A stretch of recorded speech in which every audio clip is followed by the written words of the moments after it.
like we're all good to go. Good evening, everyone. Welcome to City Council for Tuesday, October 9th. It is 5:03 and I'll call things to order. Has everyone had an opportunity to look at the agenda? Any additions or changes? Councillor Hoekstra? Thanks, Mayor Creasy. I just wanted to make a comment that our scheduled budget presentations go past 9 o'clock. And so I was wondering if there's something else on the agenda that we can postpone to another meeting, because for our procedural bylaws, our meetings are supposed to end at 9. Thank you so much for that. That's certainly a good point. It is my hope that all of these presentations will not take very long. We'll be able to adjust them accordingly, but in fact, it does go past our predetermined 9 p.m., so thank you for bringing that forward. So thank you for pointing that out. Certainly we did notice that when we scheduled the meeting. In past years, of course, with our 10 o'clock limit, it's never been a problem to get all of the community groups in one evening. We looked at splitting them up, but we this year thought it would be better to schedule past the 9 o'clock that is specified by your procedural bylaw, just in the interest of getting them all on this evening. There is in-camera items, which certainly, if time is a concern, can be pushed. Thank you for that. Anyone else? If not, I would entertain a motion. So I might just suggest, Mayor Creasy, that we make a motion to amend the agenda to add the in-camera item because it's not formally on there, just for full transparency.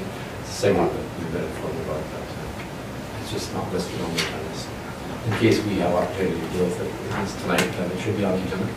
So it is, and I appreciate you bringing that up. I've got an up-to-date paper copy, and I didn't realize it was not that way on our website. So if someone would care to add the in-camera land matter item, I would appreciate it. Councillor Hibbs? Thank you, Mayor Creasy. I will move that we add that land item, the in-camera item. Thank you. Should I go ahead and move the adoption of the agenda then as amended as well? That would be appreciated. Okay, thank you. Very well. All those in favor? Opposed? So noted. Thank you.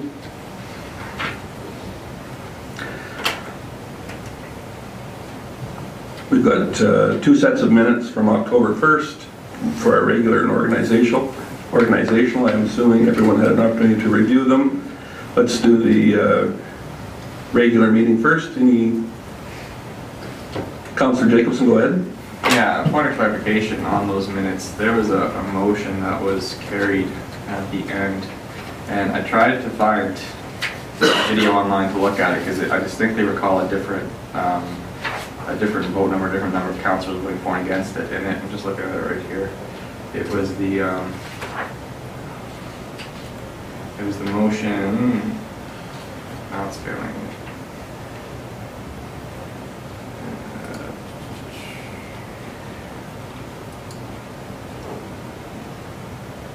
Yeah, it was the motion that council direct administration to permit a 50% variance on the Terrace Village development permit deposits, and it's voted that Councillor Hoekstra and Jacobson were against that, and Mayor Creasy, Councillor Gullickson, Councillor Hibbs, Councillor Crummins, and Councillor Ross were for.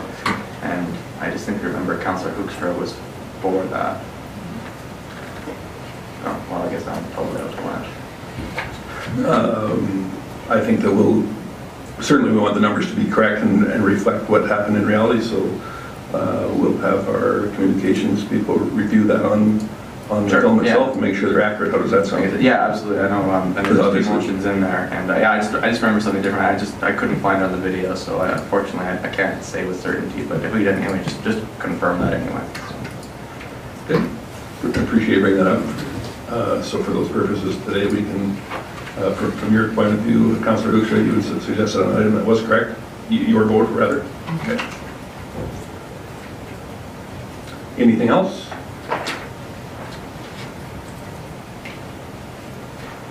Councillor Hibbs? Thank you, Mayor Creasy. I'll move that we accept the regular council meeting minutes of October 1st. Thank you. All those in favor? you. And then the organizational meeting from that same date. Anything on that set of minutes?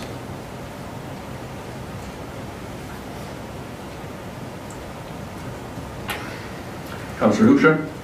Thanks, Mayor Creasy. I move that we accept those minutes of the organizational meeting. Thank you. No one else has anything to add to that, so all those in favor? Thank you. Very good. So, for the bulk of our meeting tonight, we've got presentations for budgeting purposes. And first up, I see we have the Lacombe Police Commission. It's certainly my honor to introduce to you and acknowledge some of the members that are here this evening. We have our Chair, Bob Huff, and Member Corey Gish, and Chief Lauren Bloomhagen. So thank you all for attending. We appreciate it. Whoever will be presenting, please make your way up to the front.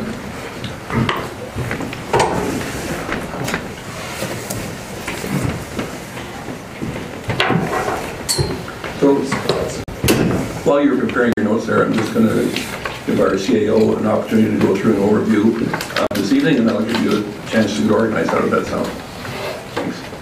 Sorry about that. We do have a quick overview here of the 2019 budget presentations. Included in your package is a list of what was received in 2016, 2017, and 2018, as well as what has been requested by each community group in 2018 and 2019.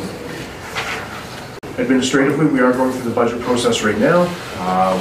We are on track to bring you your operating budget on October 22nd, which is the date presented earlier this spring, and have been preparing it according to your guideline recently adopted of matching the consumer price index for Alberta year over year from July, which is 2.8% this year. Tonight you'll hear from a number of our community groups and agencies that are providing services on behalf of the municipality. So with that, pass it over. Good evening, and thank you very much. And it's always a pleasure to present to you our issues dealing with monies. And we certainly have tried to take into account a document that would provide you with some more insight as to what the Lacombe Police Commission and what the Lacombe Police Service does. The majority of this information will be presented to you by our chief. I do want to point out that in the data, the information that we provided you, we did indicate some of the increases and decreases, and hopefully that information will be advantageous to you when you are going through and analyzing what we have here. As well, another one of the documents that you have also has some notes, and so we hope that the notes that we have included here again will provide you with further testimonials as to why we must do what we must do. And again, the bottom line of always wanting money and having to deal with it is that we do want to provide you and the citizens of Lacombe with the best police services possible. And also, with that said, we also have some provincial mandates that we are obligated to follow, and therefore, because of some of those provincial obligations, we need some monies. And so I'm going to turn this over to our chief, and he will present to you some additional information. But however, if you have any questions, we would be happy to answer them. And I also want to say that we're very happy to have one of our new members, Corey Gish here, who has been very involved in helping us establish our new strategic plan. So I realize we've got 20 minutes, so I will turn it over to our chief. Thank you. Thanks to our new city budgeting software, much of our justification on our budget is presented before you, and the new program is much appreciated. In looking at our 2019 budget presentation, we reviewed our overall 24/7 operations provided by the Lacombe Police Service in providing effective and efficient policing services to the city of Lacombe. Within this budget, we're always striving to be fiscally responsible while delivering a high level of service to the community. In 2018, the budget saw our police population ratios increase from 1 member per 621 population, or to 1 member per 621 population. In 2019, we want to add 1 additional member, which would bring us in line with the provincial average of 1 per 582. In reviewing and making these additions to our authorized strength, we feel that we've been, I guess, correcting some of the past in not keeping up. We've been able to identify revenue sources that help bring us up to the provincial average, but also enable us to provide that 24/7 policing and ensure that we have our minimum staffing levels and that we can provide opportunity for our staff for professional development, and also to adhere to the provincial standards and meet all of the requirements of the standards in training, oversight, accountability, and ensuring there again that we're still out there patrolling the streets with adequate staffing levels. So trying to ensure that all those pieces of the puzzle fit, we feel that this budget for 2019 is in line with meeting those objectives in not only effective but efficient policing. In the last year, we have added a slight increase to our tax-supported portion of our budget, but we've also created 2 crime reduction positions internally, which will help us identify prolific offenders and target those offenders to hopefully reduce criminal activity in our community. We've also established and created a community liaison position, which allows us to look at more preventative measures and actions for the service and communicate more effectively with the citizens of Lacombe to identify where we might be able to engage them in crime prevention initiatives.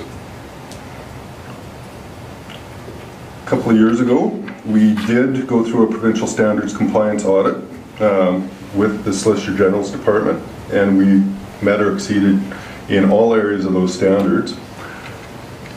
We did so well, though, that they've changed the standards, and now they want us to pilot the new standards and go through another audit process in the spring of 2019. Those standards and those audits are a driving force. Really, they are our report card on how we're doing.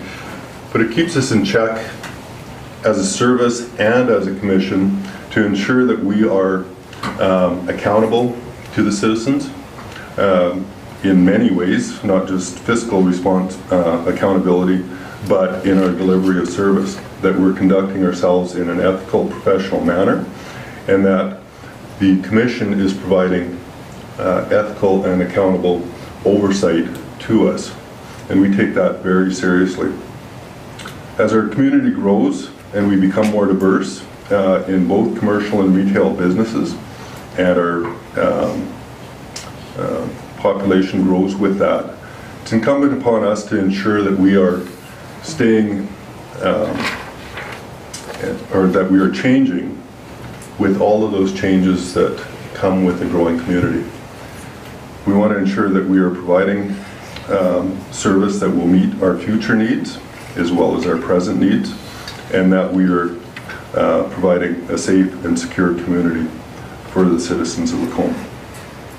One area that we did not address in our 2019 budget is in the area of the legalization of cannabis.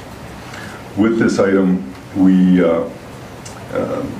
were unable to calculate costs associated to training or what might be provided through federal funding or provincial funding to the service. We do believe that there will be some funds coming our way but at this point we have not recognized any contributions from either the federal or provincial government strictly for policing and some of our training needs. However, we do believe some of those costs will be provided and will be assessed throughout the year if needed, and some of those anticipated costs are more than what we can expect or what we are funded. We may have to come back to council to revisit that area, but that is one that is a trending item and emerging item that we just did not affix any cost to in this budget. Some of the highlights on the budget, and in the justification I've referenced them.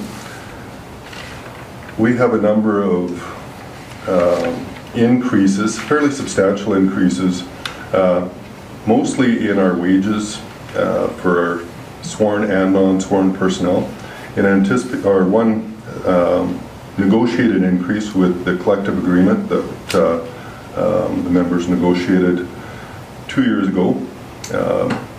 Their agreed increase for 2019 was 1.75%, which will create a $287,000 variance on the 2019 budget, which is substantial. Our anticipated increases on our civilian side are approximately $94,000.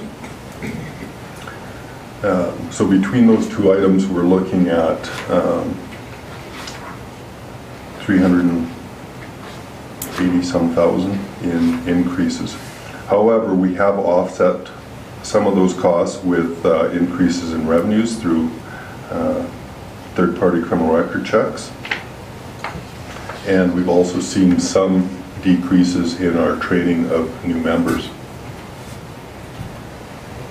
Some of the areas that we also have experienced some unanticipated increases are in our maintenance of our new facility, and we knew that once we moved into that facility it would take us a few years to identify maintenance costs, utilities costs associated with that facility.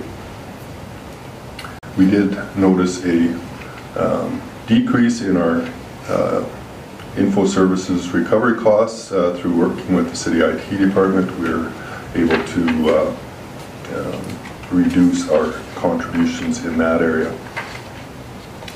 Overall, once we explore the budget in its entirety, we're looking at a net variance from 2018 to 2019 of $167,600 on our tax-supported portion of our budget, which, as I've described in our anticipated increases, we feel that we have approached this in a efficient manner. That is about it. I'll turn it over for questions if anybody has them on specific areas of the budget or has any other comments. Thank you, Chief Bloomhagen. Oh, here we go.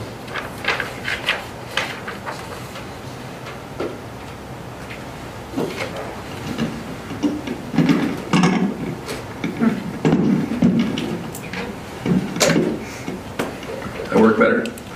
Thanks, Chief Bloomhagen. I appreciate it. Looks like Councillor Ross has some questions for you. Thank you, Mayor Creasy. First of all, at AUMA, we as council received a lot of curious questions towards our police service, as communities are not being serviced to their satisfaction. So it would be a huge step backwards to ever consider. I guess the progress we've been making forward in the last few years. It's a huge compliment to our police service, and we're being recognized for it at AUMA this past month. So, anyways, to get to the point of the question, on one line in your vehicle you have 18,000, but your contribution to fleet replacement is 84,000. Just an explanation. Sorry. So on that line, over on our 10-year capital, the major portion, or all of it for us, is vehicle replacements. So when we looked at, actually a few years back, when we looked at the replacement costs of our vehicles, some years it's substantial, some years it's a little bit less actually. 2019, our vehicle replacement is under review. I think we have one vehicle to be replaced that we may be able to extend to 2020. But when you look at the 10-year average to maintain replacement of those vehicles without going up or down substantially, we made the decision to make that $84,000 contribution to reserves for that purpose. My concern was just if $18,000 enough compared, like with the number of members increasing, and I guess that was just a concern that was. That looks like that's high enough, I guess. I'm sorry, am I referring to the right line here? It's vehicle maintenance is 18,000. Oh. No, you're right first. You're putting in $18,000 in 2019 into, I would assume that into your vehicle contribution. My apologies, it might be 18,000 or 84,000? 18 at first. You have 18,000 going into your, so that's going into a kitty for vehicle replacement annually, or? So that's actually vehicle maintenance, the line that you're referring to for the 18,000. So we contribute approximately $2,000 per maintenance per vehicle. Okay. So we did increase our fleet by one, which would put us up to 9 vehicles, so $2,000 per vehicle per year equals 18,000. Okay, my apologies. No, that's okay. And Chief Gowdy? I just want to make a comment on the relationship between the city and the Lacombe Police Service. And really, although what you're seeing here is presented in the format that we're going to be presenting our own budgets in later on, it's a new software, and it is line by line, which is certainly great. And I'm sure Chief Bloomhagen and Chair Huff are happy to answer questions associated with the budget. They really are just a third party to the city, and so how much you're spending on equipment maintenance, it would be the same discussion as asking the library how much they're spending on equipment maintenance there. Really, although they're here to present the budget, all they're really here to say, when you strip away this detail, is this is how much money we're looking for from the city this year. What sort of seems to be missing sometimes, I think, from the relationship which would close the gap, is we don't have a defined level of service agreement with the city, with Lacombe Police Service that would say, here's what we guarantee you for X amount of funding per year. So it is a little bit different, although their budget is appearing the same as any other city department. They really are as separate as any group that you're going to hear from tonight. I did have a question about that. So you had mentioned, Chief Bloomhagen, a minimum staffing level. And so without that service level, how do you determine what the minimum staffing level is? And what does that look like for the city of the Lacombe Police Service? Say, what would the city expect on a weeknight, 2 or 3 in the morning? What sort of staffing level is the minimum? How do you determine that? Excuse me. So with the minimum staffing level, that's actually been something that was in the association collective agreement for quite a few years now. So through that collective agreement, we cannot have any less than 4 members working a 24-hour period or 2 members on shift at any given time, and that does not include myself.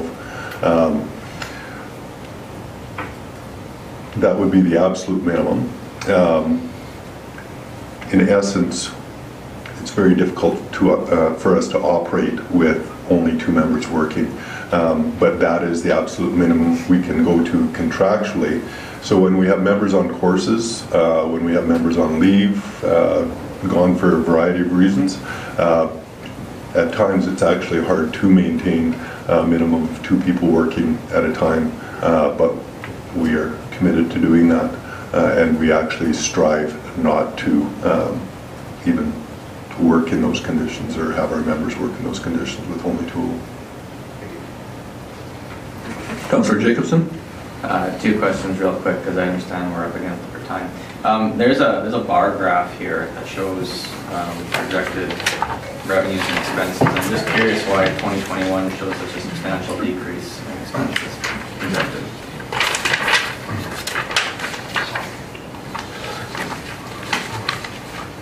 Oh, when we're dealing with 2021 on the software, I didn't actually, we've only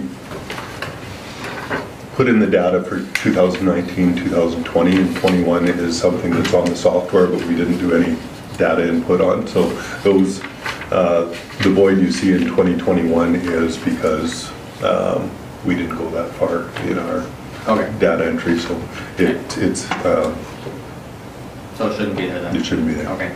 And the next question, I brought this up every time we get the chance to here, but I want to keep it in council's mind.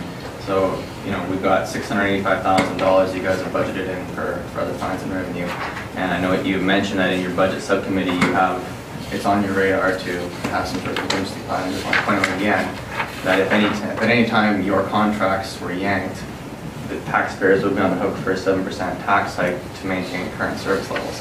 So could you speak to that and how this is forming your discussions in your budget subcommittee, and if you have any sort of plans to eventually weed this out of your operating budget? I think that would be a conversation for the commission to have, and also potentially with council in that regard. When we look at what it costs to operate a police service and provide, meet the provincial standards and provide effective and efficient levels of service, from a policing perspective, we really don't look at the revenue side per se. We're not in the business of making money. However, we are cognizant of the costs that it imposes on our tax on our citizens when they do pay their taxes. So we're in a position that we have effectively brought in revenue sources to help meet our mandates. However, if we were to lose those revenues, it would take time to recover from that. So in how that objective would be met, I think would be a more in-depth conversation that the commission and council would have to have. Yeah, and if I could add, when we as a commission are going through these numbers, we're very cognizant of the fact that they could disappear. And so what I'm in essence saying is, Councillor Jacobson, we are always thinking of that. So it's on the radar screen all the time. Go ahead. So frankly, what I would like to see as a councillor, just to be on your radar for down the road, I'd really like to see a proposal of, for lack of a better term, a glide path, even over like a 5 to 10 year period, where there is a gradual rate increase over and above what you need that eventually leads to, because frankly, I consider this kind of band-aid free money kind of thing, and it's not tax supported service level. And if anything, you know, I'd like to see what it would look like if eventually that money is simply put into reserves elsewhere in the city or somewhere else, and that eventually we're back to a completely taxpayer funded model. Not saying that we would go for that, but I'd like to see, you know, what that looks like, because at the very least that would, to me, mean that you were cognizant that this may not always be there down the road. Okay. And that there's something being planned for, as opposed to just a, wow, here we gotta go. And I think philosophically, what you're speaking to is basically removing the revenue side of the police budget from the presentation, and we strictly work off what our expenses are. That way we know what the true cost of operating a police service, and those revenues don't factor in. You're just looking at your increases as they arrive through whatever your costs are from year to year. Yeah, that's correct. Okay.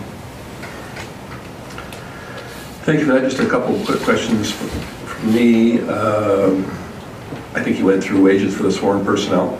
the wages for the police administration, is that just increases across the board, or is there additional personnel anticipated there as well?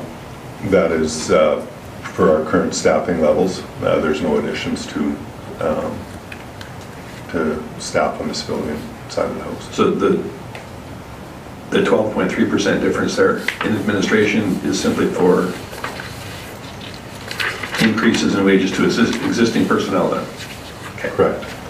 And that's based on changes to the overall city employee wage grids if council approves those. Thank you. Chief Cowdy, go ahead.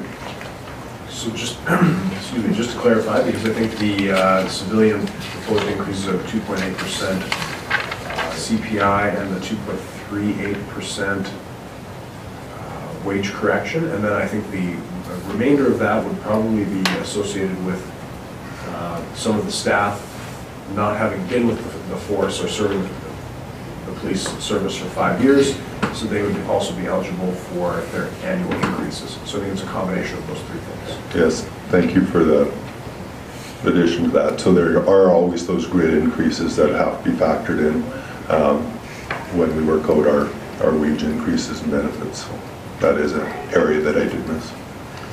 Thank you. Just one other item, it's not nearly the amount of money, but building and maintenance here has went up 50-some%, and I know I'll get asked by members of the public, so I'll ask you publicly, in a new building, how do we account for that?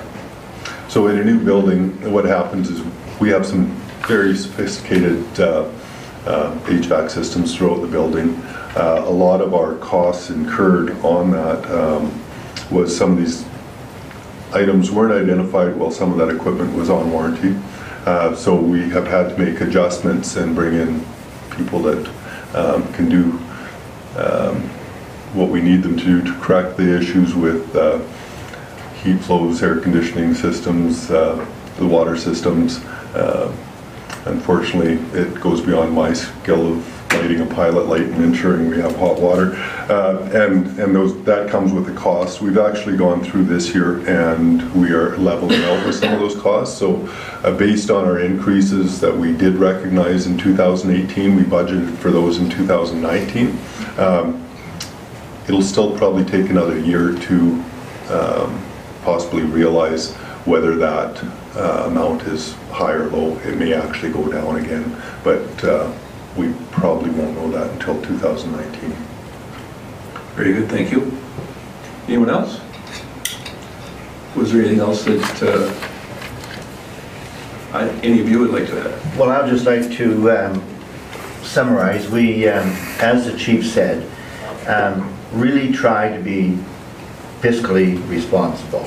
And so I want to leave you with that thought. I want to leave you with the thought that, yeah, effective policing is very, very important to us as a commission, and therefore that is always part of our deliberation. We also want to have proactive initiatives, and I think some of those are reasons why we get a lot of the credit we do from outside groups, that we are doing some wonderful things here and other people are looking at us and saying, hey, perhaps we could do some shadowing. Also, I think it's important to realize that we as a commission have the accountability, the oversight, and therefore that is always on our thought process as well when we are going through what we're doing with the Lacombe Police Service. So again, those are some points to leave you with, and thank you very much for allowing us to present, and we are looking forward to the end results. So thank you very much. We appreciate your time and coming out, and we also appreciate the amount of time and effort that goes into the commission as well. So thank you. Thank you. So next up, it is Family and Community Support Services, and we've got Susan McDonald here to present, I believe. So if you could come on up to the front, Susan. And nice to see you again too. Hey, hi Bob.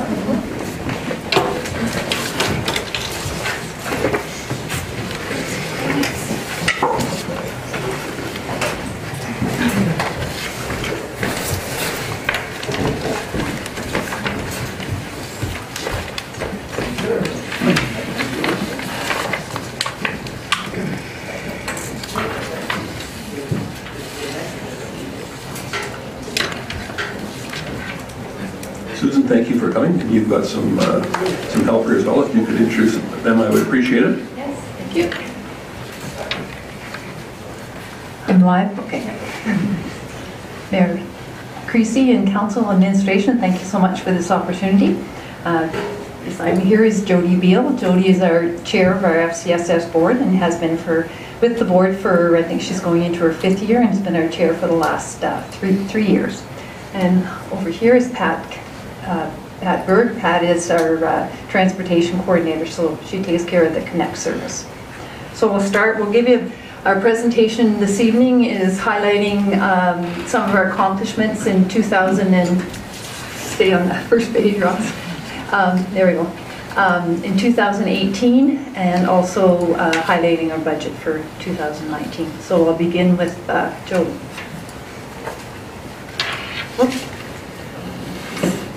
Good evening. Thank you for having us. I hope you were able to have a chance to review the 2018 report and the proposed 2019 FCSS budget. I thought I'd begin by sharing a few interesting FCSS facts with you this evening. So FCSS, first of all, stands for Family and Community Support Services. It's a provincial program unique to Alberta that began in 1966. We touch 318 municipalities and Métis settlements throughout 208 FCSS programs across the province. 99% of Albertans have access to FCSS programs.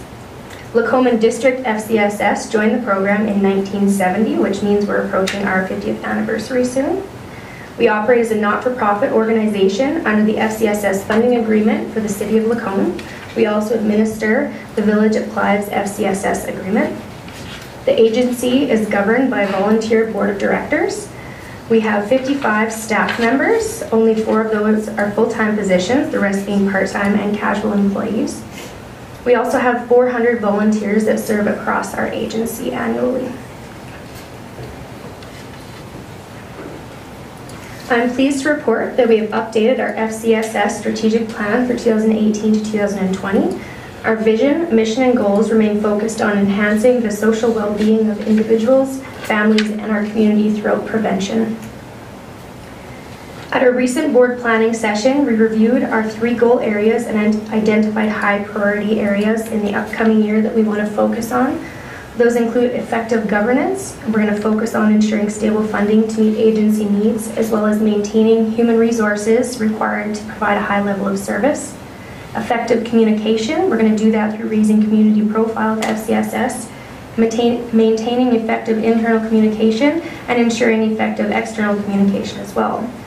Our 3rd area of focus is effective service delivery. We're going to do this through strengthening our service delivery partnerships in the community and conducting a review of program services and service levels.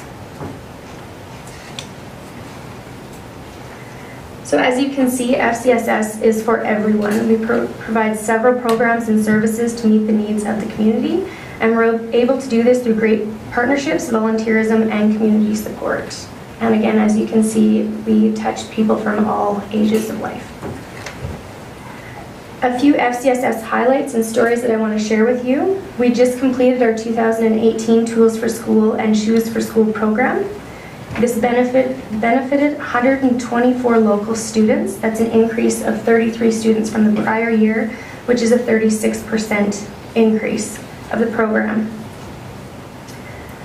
For the Tools for School, students were gifted supplies they needed for school, depending on what school and grade level they were attending. Every year we try to adapt the program to meet the needs and enhance the program, and this year we had the children pick out their own backpacks. And our special projects coordinator, Jan Pocock, quoted the children loved picking out their own backpacks this year. For the 2nd year, children are also given a new pair of school shoes. 123 kids are sporting new shoes this year. And we did this through our Caring for Children Fund. The families are given a gift certificate to redeem at Red Sports here in Lacombe, which is also fantastic that we can do this locally. Our monthly Backyard Friends Supper continues to grow in popularity. Homemade meal is prepared, and we have a dedicated team of 30 volunteers that do that. Our home support program has been a long-time service that FCSS has provided, which is light housekeeping duties. However, this is not the only thing this program does. It helps us reach out to those who may be isolated, connecting with seniors, and provide supports to help folks who are trying to stay independent. Over the past 3 years, there has been a 33% growth in the program, and we now serve an average of 122 clients in the city and across Lacombe County. We're often referred to as a place to call for assistance, for information, and this is very evident. Our office staff responds to approximately 700 inquiries on a monthly basis. The FCSS Community Outreach Program in the city and in partnership with 2 rural communities, which are Clive and Bentley, is helping individuals and families facing hardships due to a number of issues. And as you can see on the graph, this illustrates the struggles that people are having. A lot of these are quite complex issues. The supports we offer is based on individuals setting goals and helping them to work through it in a process. Sometimes it takes several months or years to achieve success, and we work with our clients on a continuum basis. We're also very focused on building collaborative relationships. Our agency is built on strong partnerships, and this is just a list of some of the community partners we have. As I named already, we work with Red Sports in our Shoes for School program. Our Meals for Wheels, or Meals on Wheels, is now being provided by the Lacombe Lodge again.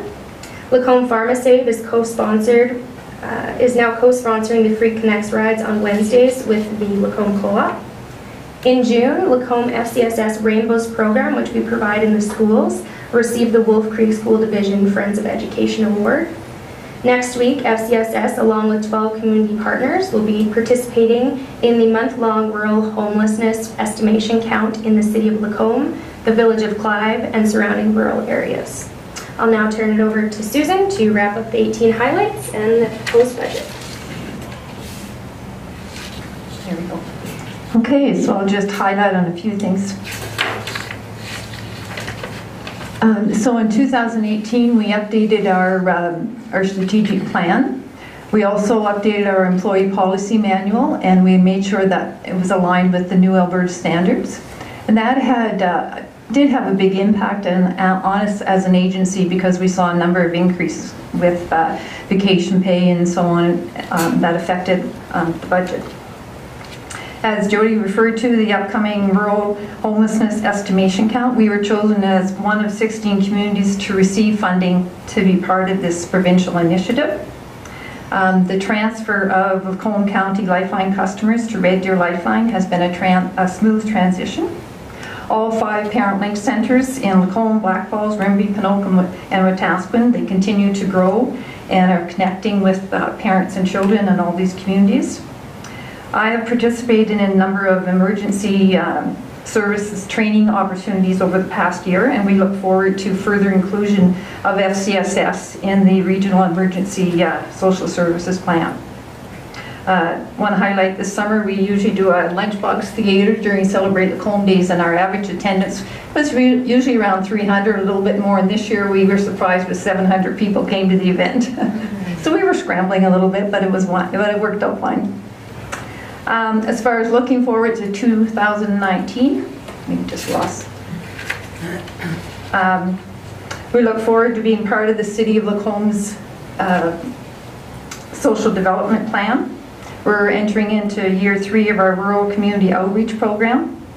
Of course, we look forward to sharing the data that we're going to collect from the rural homelessness estimation count, and hopefully that will help us determine some future needs and future strategies. We'll be entering into year 6 of our community FCSS grant program. We're always seeking out additional funding opportunities, and of course working on our 2018 to 2020 strategic action plan.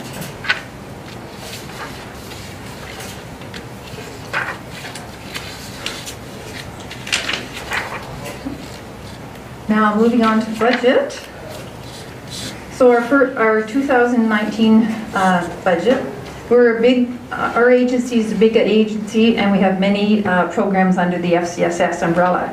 But things start off with when under FCSS funding, it begins with the provincial funding agreement, which is an 80-20 partnership.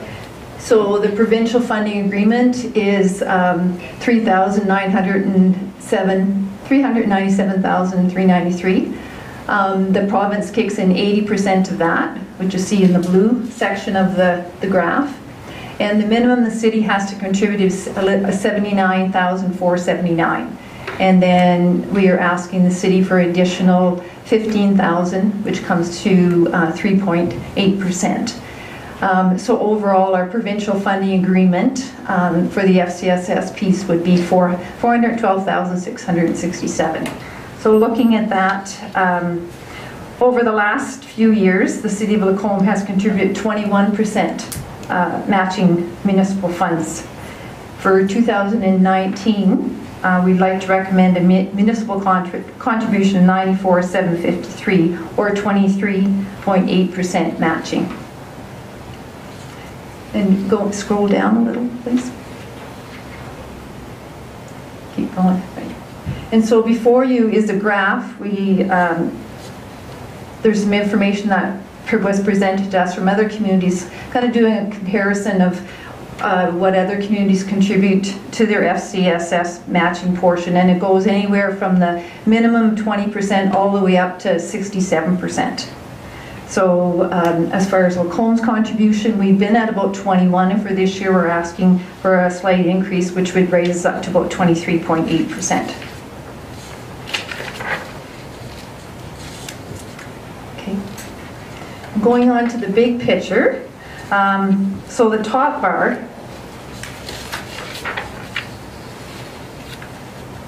and the FCSS funding piece, the part that I was just talking about, that's the part where the city contributes and the FCSS grant flows into that $883,468. So that's the FCSS eligible funded program. So it covers things like our planning and administration, senior services, home support, volunteer services, community development, youth services, healthy families, our development coordinator, and our community outreach program.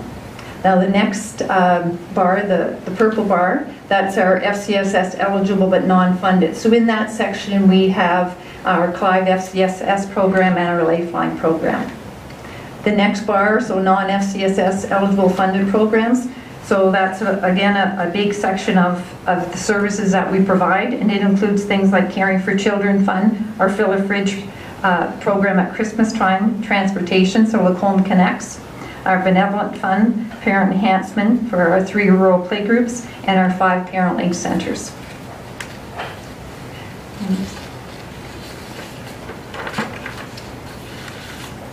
So as you see, we offer a wide span of programs and services. Our revenue sources, of course, provincial and federal grants, provincial contracts, City of Lacombe, County of Lacombe, fees for services, donations, and fundraising.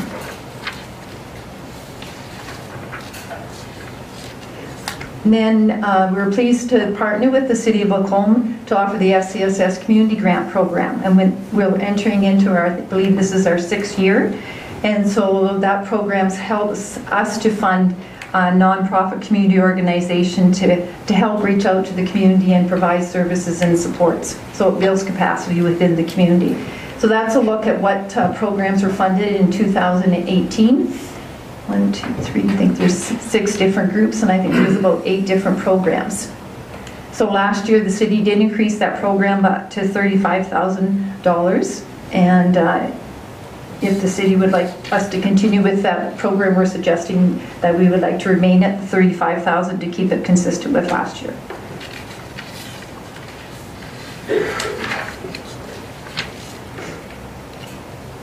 And then moving on to wage review. So we completed a market compensation survey from a group of comparable municipalities in August, and then we also did that back in 2015.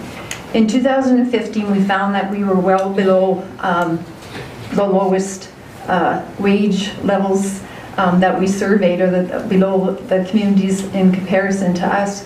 And so over the last 3 years, I feel we've been making some good progress. We're able to provide some annual increments and also some wage adjustments.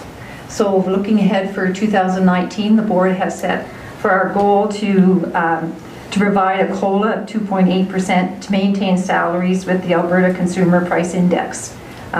We do not have the resources to provide wage adjustments to meet the current market rate. But at least by offering a CPI of 2.8, we won't fall behind.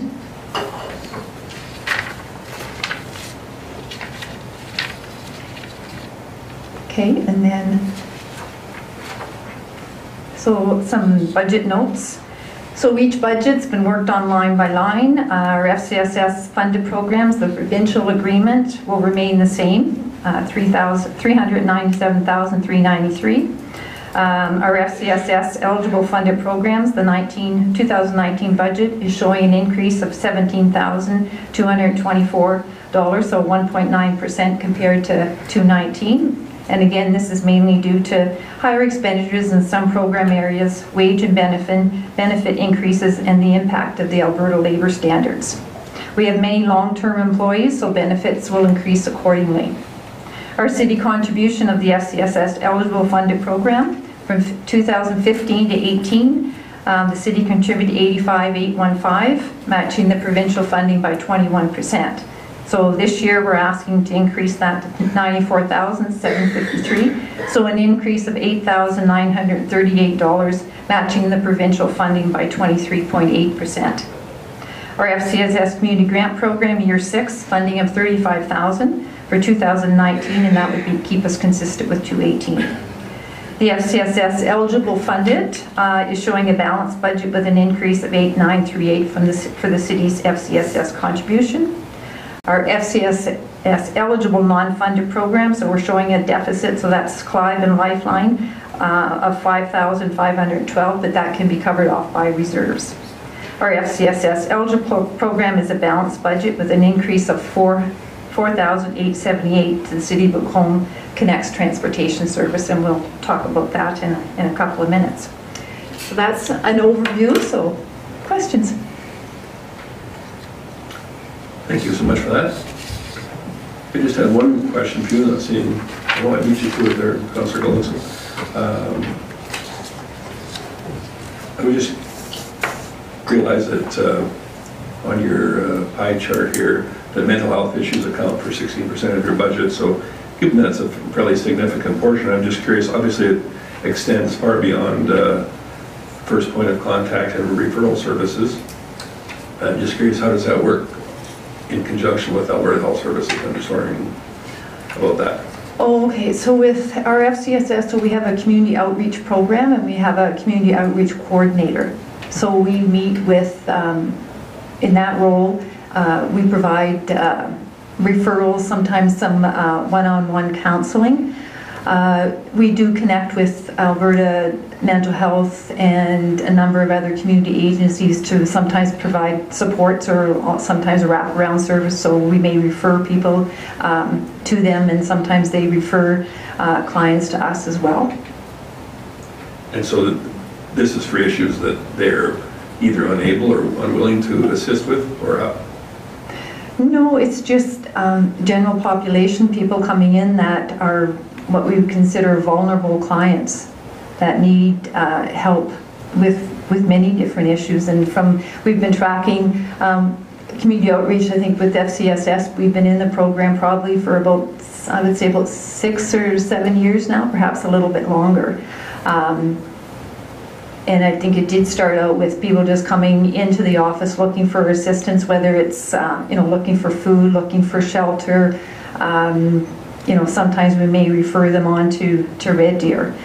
And I think the program years back, it is being supported by what we call the Benevolent Fund through the Ministerial Association. So they provide us with some funding, so we're able to help people. So for example, in not in all situations, but critical situations, if somebody couldn't pay their utility bills, those kinds of things. Please don't misunderstand my question. I genuinely appreciate all the good work you do. I'm just curious, with respect to the mental health portion of it, I'm just not sure how does that work with Alberta Health Services? We do refer people to Alberta Health Services. Right. Sometimes it's a long period before they can get into to get services. So often they are coming to us kind of in the intern, or sometimes we provide advocacy and kind of help them go through all the different systems. And sometimes it's difficult, and it takes sometimes months or years to achieve success. Or it might be helping somebody with AISH or... Okay, thank you. Councillor Golden. Thank you, Mayor Creasy. Susan, I just have a question regarding the contributions by municipalities. Like, for example, Clive is 26%. What is that percentage based on? What number? So for example, our municipality, our grant is 397 some thousand, so the province gives us 80% of that, and city has to do 20%. So with Clive, for example, in their budget, I think their total grant is around 21,000, so then the province contributes 80% of that. Minimum to Clive is they have to contribute 20%, but they actually contribute more than 20%. So it's 26% of that total agreement. Okay, so you break down the numbers for each of the communities in your area then, is that correct? Well, as far as the FCSS funding, we cover City of Lacombe and the Village of Clive. Okay, those two, not the County of Lacombe? No, County of Lacombe, they receive FCSS funding totally separate. So the province administers that to municipal units and Métis settlements. And so they're totally on their own. We do apply to work with Lacombe County because we do provide some contract services to them for home support, and then we also apply to the county for some of their FCSS funding to offset some of our programs, because our clients we serve, probably 25 to 30% of our clients are county clients.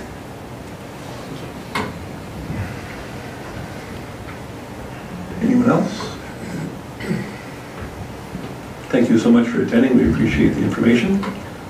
Okay, we're just going to take 5 minutes here and go through Connect's budget, okay?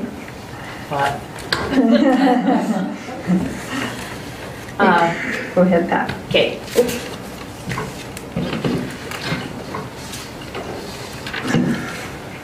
Where go? Lacombe Connects, in partnership with the City of Lacombe, provides reliable, safe transportation for those with specialized transportation needs. Some of the highlights that we had to deal with this summer, especially, was July and August proved to be a huge challenge due to the smoke from the BC wildfires. Due to the decreased air quality, several continuing care charters trips were canceled. Friday's farmers market trips continued to be very popular, and something else we look forward to is the bus replacement of our Unit 194. Projected operational stats: total ridership 8,330. Wednesday co-op and PharmaSafe, which have just come back on board, 817.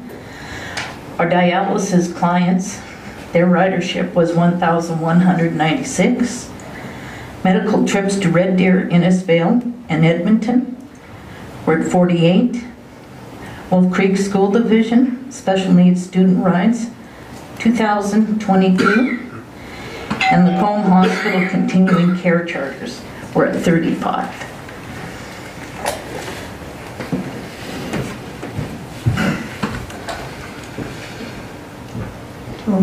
Moving on, Ross, to the actual budget page.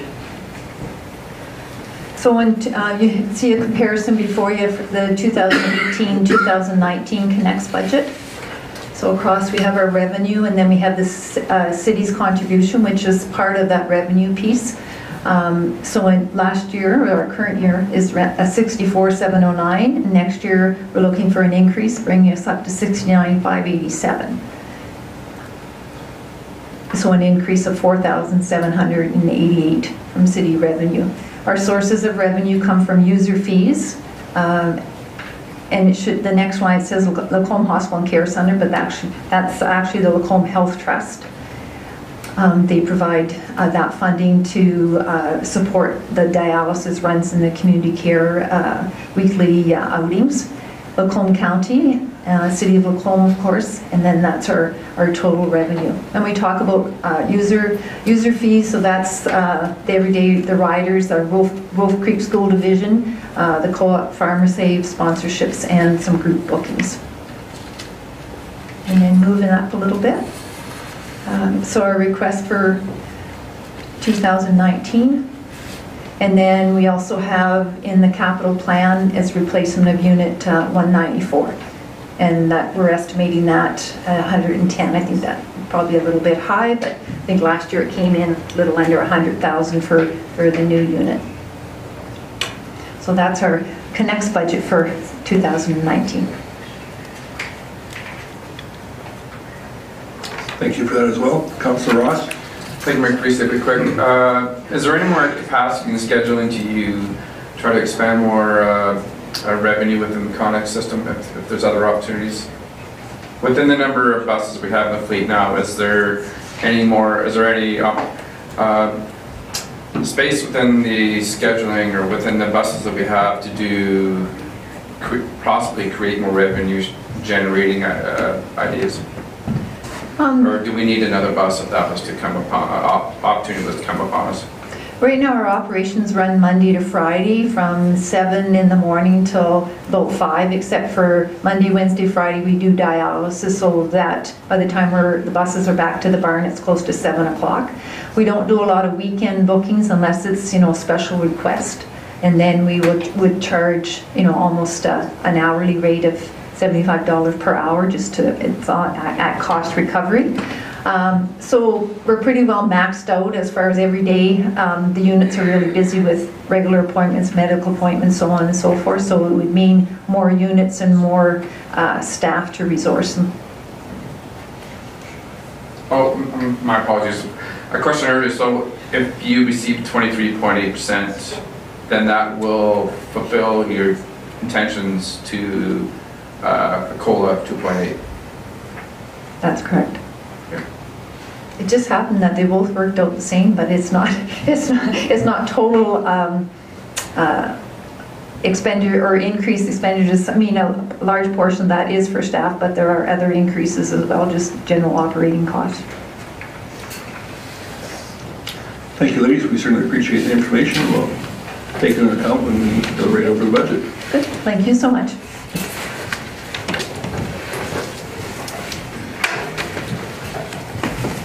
And next up, I believe we have Heritage Resources. Is Jennifer Kirchner here? Very good.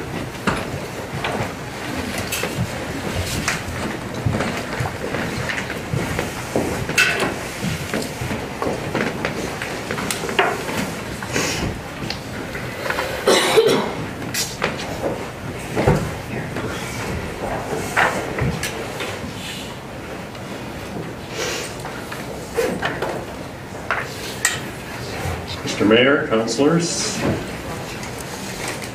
should we wait for Jonathan? No, please continue. Okay.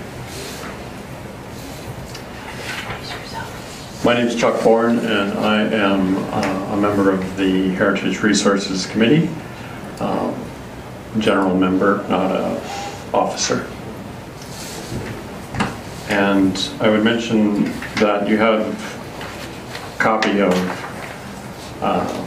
presentation here in hard copy and also a PowerPoint. They're not going to match up exactly. The order is a little different, and there's a little more information in the hard copy. We had a good year on the Heritage Resources program, and we're able to accomplish a few different things. Our goal is actively promoting the heritage, the built heritage that we enjoy in Lacombe and is very unique in Alberta. And I think you're all pretty familiar with it. One thing we accomplished was establishing an email list for heritage property owners. Jen was just telling me that we had another person sign up today for that. And that's a goal. The goal there is to improve our communication with current owners and anybody else who's interested but current owners of heritage properties, and be very useful in the future for communicating with them about heritage events, but also information that they can use to maintain or enhance, improve their own heritage property. Also information about how to have their home or business building designated as a municipal heritage resource.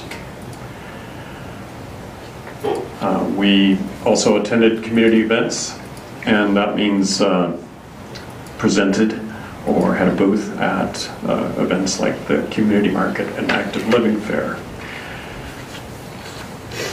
In 2018, we designated the Fraser McDonald Building right across from the hotel, Downtown Hotel, you know, all know where that is, as our 7th municipal heritage or historic resource or heritage resource in Lacombe. Constructed in 1920, one of the many red brick buildings that make downtown Lacombe unique. We were able to employ at a very affordable rate a summer staff member, and she was very helpful, very able to accomplish a few different things, as you see.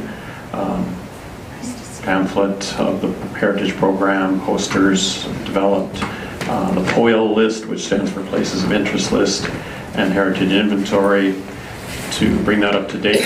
Some buildings were demolished. Materials for heritage owners, heritage building owners, and Facebook page maintenance, and again presented or attended or held the booth at some community events. In 2018, we had 5 applications for demolition. It's required by the city.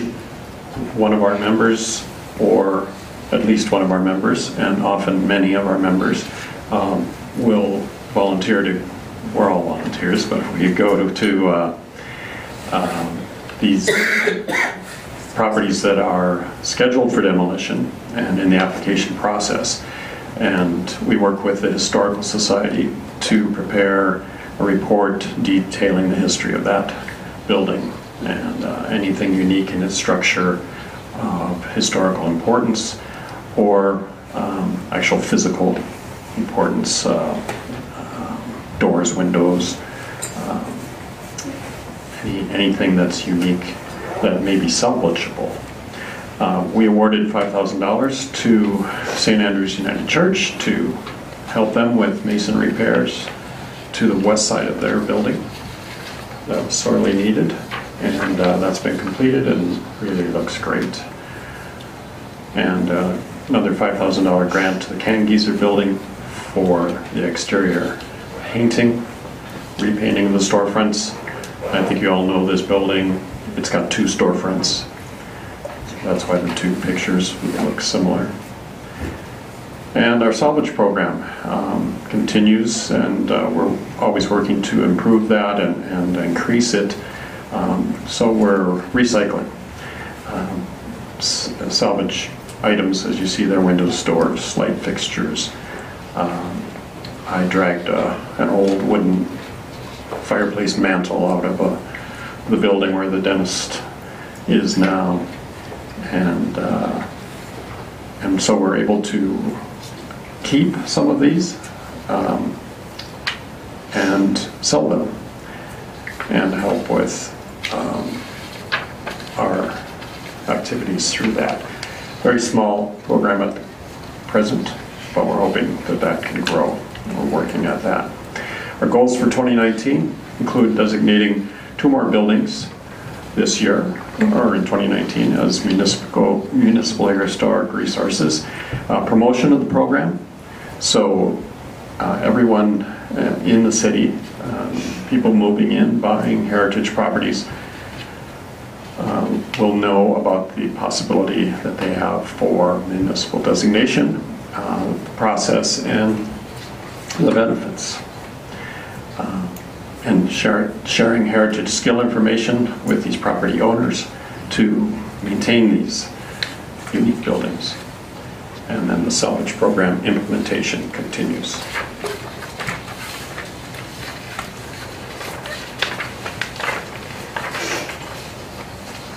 As far as our budget request, I can go over it.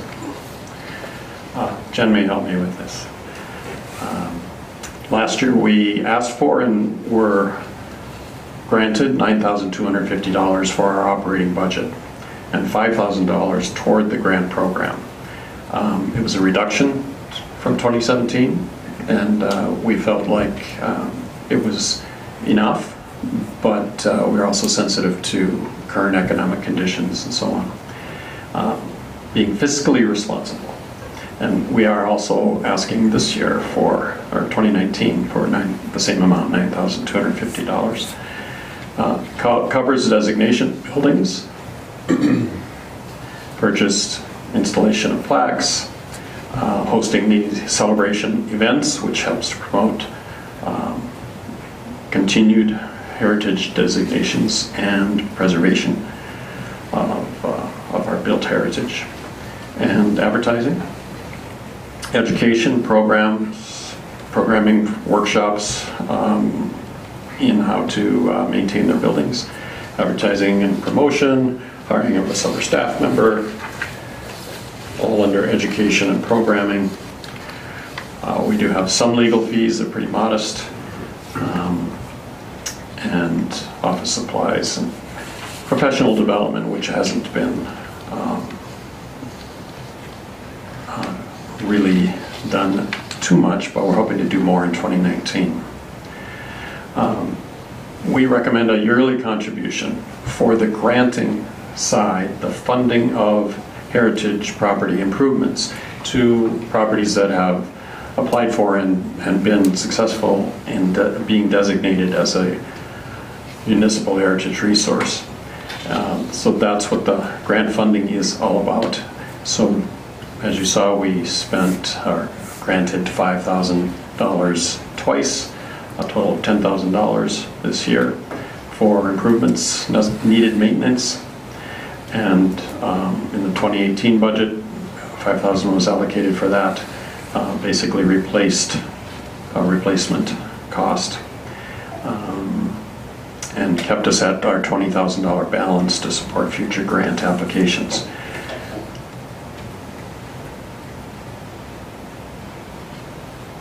And we are requesting another $5,000 this year to be allocated in the budget and keep our fund at $20,000 as we go forward into 2019 and beyond.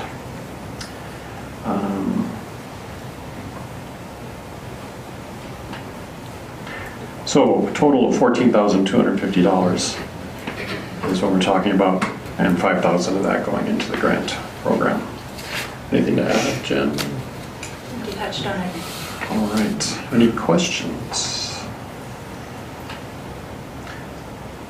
We certainly appreciate the information. Thank you for bringing it forward, Chuck and Jen.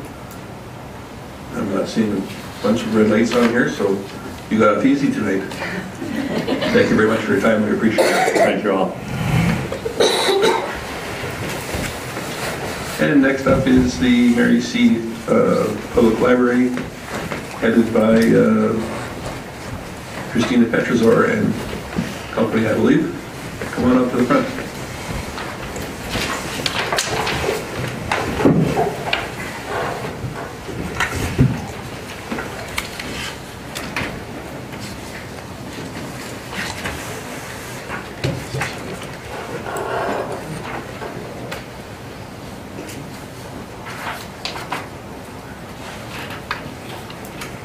All right.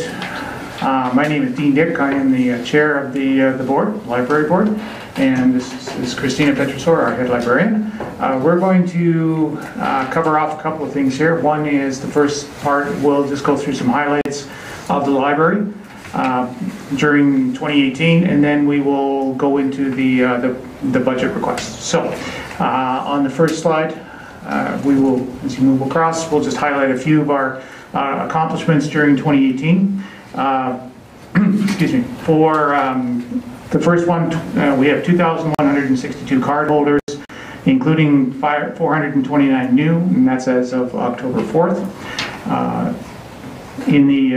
For the items, we have 102,876 items circulated as of September 30th, which is an increase of 11,204 from last year. In the collection, we have 66,712 items, and that's an increase of 9,232 items. A measure of our effectiveness with our children programs is that 1,293 children participated in 2018 summer reading program, and that's an increase of 113 from 2017. And if any of you have had children that have gone through the program, you know that the lineup to sign up is very long, right? Yes. As of September 30th, 51,275 visitors have come through the library. And a measure of our effectiveness, we get a lot of people using the public computers. 16,553 sessions and 55,565 wireless sessions as of October 4th. So very, very well used part of the library is the public computers. Fundraising achievements, just to give you an idea of what we do as far as getting some additional money into the library. We have our Books and Bevies, which is a fundraising event that features local food and beverages. Held in January, raised $2,500 net. Friends of the Library garage sale netted $530. The annual Lacombe Days Friends of the Library book sale raised $1,310. We also held paint night fundraisers in January and July. 72 people attended and $1,000 was raised. One of the new ones was the library was chosen by a local patron to be the recipient of the sales from Cilantro and Chives Burger of the Month. That raised $1,550. In the lobby of the LMC, there are vending machines. They generate a 15% profit for the library, and this year we have made nearly $1,200. One of the other features that's been ongoing for a number of years is Lacombe Co-op. The grocery store maintains a used book kiosk, and that operates on the honor donation system in the store entrance. So if any of you have been there, you probably recognize that display there. The funds are returned to the library each January, and this year we received $1,100. And the donation box at the circulation desk has earned us $117. $177, right? Yeah, you're losing your eyesight. I know, I'm losing my eyesight. I have my glasses and I'm still losing my eyesight. I'm teasing them. So in addition to that, we do get donations. We're very fortunate that some people allocate money in their estates for the library. So we are very fortunate that way. Growing our library, this year we made a $12,000 capital investment in a new self-checkout machine. The reason for that was the existing machine basically died and the replacement parts were not available. So we decided to put in a new machine. It's a very well-used machine. People like to use the self-checkout rather than come up to the front and get their books checked out. They like to slide the books through, and it gives them, some sense of independence, as it were, right? So we don't have a picture, but here is a little shameless self-promotion. If you want to see the self-checkout machine, you have to come to the library. In the community, the library is vital. So some of the regular services we provide, delivering materials to homebound patrons, special ordering of materials and equipment for sight-impaired persons. We assist new Canadians with copying and sending important documents. We provide Alberta-wide borrowing in partnership with Alberta public and post-secondary libraries. We have a good selection of books in a variety of world languages. Run children's programs that benefit new and experienced parents of all backgrounds. Providing free memberships to new community members, and providing distance education and trades exams. So the library basically, it shows and demonstrates that it's a hub. It's a hub for the community, and we provide essential services especially for newcomers to the community.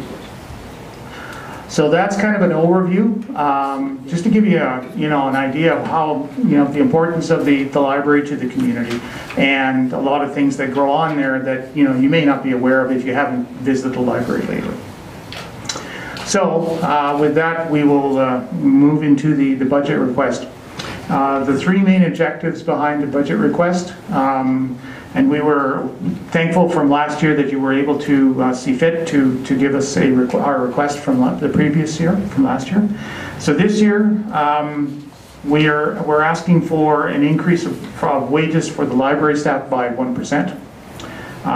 This way we can maintain a high level of customer service and also keep pace with cost increases in operating expenses. And Christina does an excellent job in watching the expenses, and she allocates appropriately. So a lot of our budget, if you look at the budget itself, is directly tied into wages and benefits.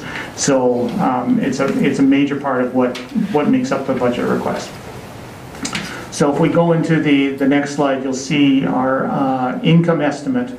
For 2018, our income estimate was $411,214.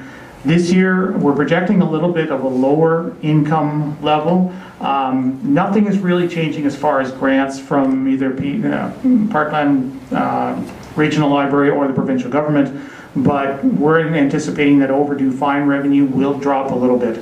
So that's what the difference is in that. So it's down about, we're estimating a drop of about 10% in the overdue fines revenue.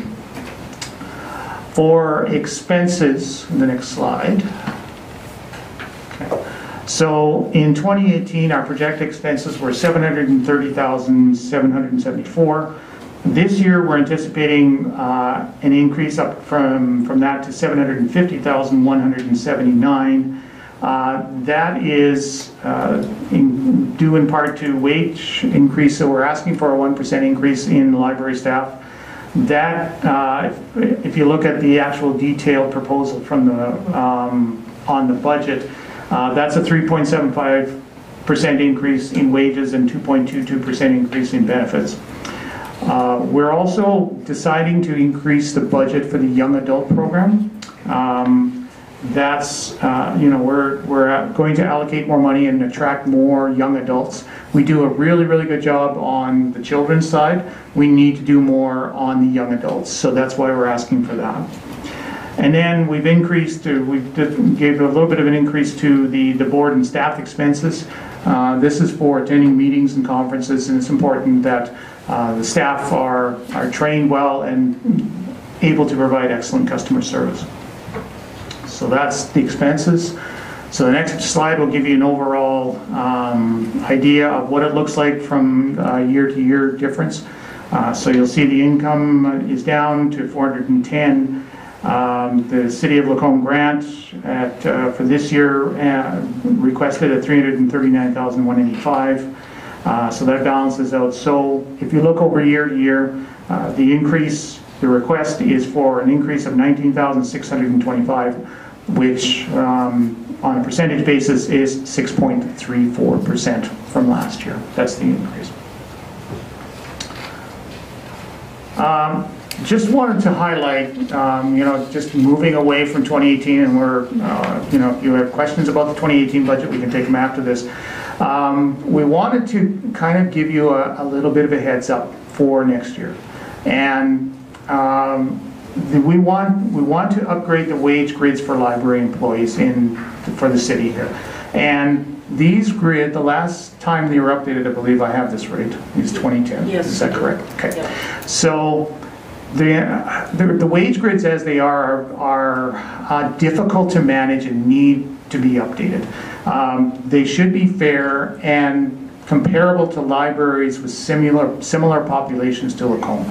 We started on this, but we didn't get it finished in time to actually present to this year, so it's anticipated for next year. Wanted to give an idea here, just to give you a little bit of plant the seed, is that library clerks in Parkland Regional Library earn between, the range is between $15 and $19.39 per hour. Our wage rate for library clerks is $15 an hour. So There are other, I just wanted to highlight one of them. If you get a hold of the Parkland Regional Library, just completed a wage survey. So I have the other numbers here. I don't have the comparables for our library, but we can dive into that if you want to. But the bottom line is that there's a likelihood of an increased budget request next year as we work the wage grids and make them fair and comparable to other libraries of similar population. So that's not going to affect the ask for this year, but for next year, I would anticipate that you would probably, there might be a little bit of an increased budget request. So, okay. We are willing to take any questions. Thank you. I seem to be having issues with my microphone this evening. Thank you for that information. Councillor Conant, go ahead. Thank you, Mayor Creasy. Just one quick question for you. As you know, I sat on the library board my first term on council, and most of you were there, of course. And at that time, we didn't do a lot of fundraising, and you guys have come a long way, so kudos to you both for doing that. My question, my math is telling me that you guys had $9,300 roughly in donation or fundraising efforts. I'm just trying to see where that's reflected in the budget. I see a donation line item of $3,500, but I'm just wondering where those revenue sources, where they got allocated, because I don't see it. Well, that's a good question, because I have a fundraising line on my budget, so there is one that we put in afterwards, that we put in the variance report. It's not reflected here because we don't know how much we're going to earn. We expense and we put it back in, and whatever we have at the end of the year goes back into reserve funds. It's just a fundraising line, and we expense the expenses for those fundraising endeavors under board expenses. So it isn't reflected here. And I will say, as it relates to whether it's, well, fundraising is a little bit different, but donations, many of the donations we're receiving at this time are donations that are specifically on behalf of the people making those donations, particularly memorial donations. Those are specifically for us to buy materials or however the people direct us. So I've never put that in there, Ruben, because I don't know from year to year if the event is going to take place or not. I just have a line on my till, and when we get money, we put it in, and it's not reflected in this budget. But it is reflected in our year-end financials, right? We take it all in under the till under fundraising. Okay. I would, to me at least, I'm wondering if it would be better if it was actually reflected here and we get a true idea. I mean, your total revenue you have here for 2018 is 730, when in fact it should be closer to 740 if I'm not, but I won't know that number, honestly, until year end. I never know how much we're going to generate in a fundraising amount. If you'd like me to go forward in 2020 to estimate that, or right now, I will. I can put that in there. I don't think it would hurt, because I mean, you're doing books and bevies every year. Maybe. Yeah, right. I'm just. But if you take it out, then you take that out of your fundraising line, right? If you're committed to doing it, then you'll say, okay, we could put 2,000 in. If we decide not to do it, we can pull it out of there. I don't know. I'm fine with that. Yeah. This is something relatively new to me. I have to get Dean to write it down, because if I don't write it down, Thank you for bringing that up, Councillor Conant. I do think that should be included in there. We'll send a revised budget. Completely understand that there's some unknowns, but such is the way with budgets. Lots of line items there are unknowns, so I think that we need to make allowances for that, especially if you're suggesting that some of the expenses have been included, such as import expenses. So. Oh, absolutely. I have no problem setting a modified budget. Yep, we can do that. No, that's a good point, and we'll put a number in there. It's going to be a real. It'll be we can estimate it based on, let's say, 2 or 3 years historical, if you like, something like that. That'll give you a reasonable estimate. It's probably, we don't know what the number's going to be, but We'll revise it. We'll put that in and revise it, yeah. All right, thank you. Councillor Ross? Thank you, Mayor Creasy. I guess I obviously have 51,000 visitors. Previously, when I was on the rec board, we tried to be more adamant on tracking whom was from outside of the city of Lacombe. Do you have that system in place now, just so that you can reflect possibly on the county as to justify that some sources of revenue should come from elsewhere, or does the county currently contribute to this 411,000? The city of Lacombe receives that funding directly. We do not receive that money. Every other library in the county of Lacombe receives funding from the county of Lacombe. When we received funding in 2010, that money went directly to the city of Lacombe and is not reflected in my budget. Also, we don't, sorry. Also, as far as tracking the people, that's okay.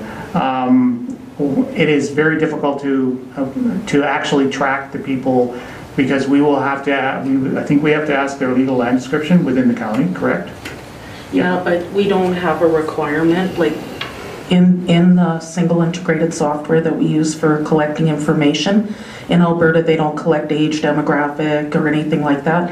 We can distinguish between how many people hold cards within the county of Lacombe or in the city of Lacombe, but no, I can't, because I would have to question people when they walk into the building, and that's not possible because of privacy and other things. And we do have some numbers of that, but it is getting horribly difficult. We're one of the only libraries left in the county of Lacombe that has a fee at the desk.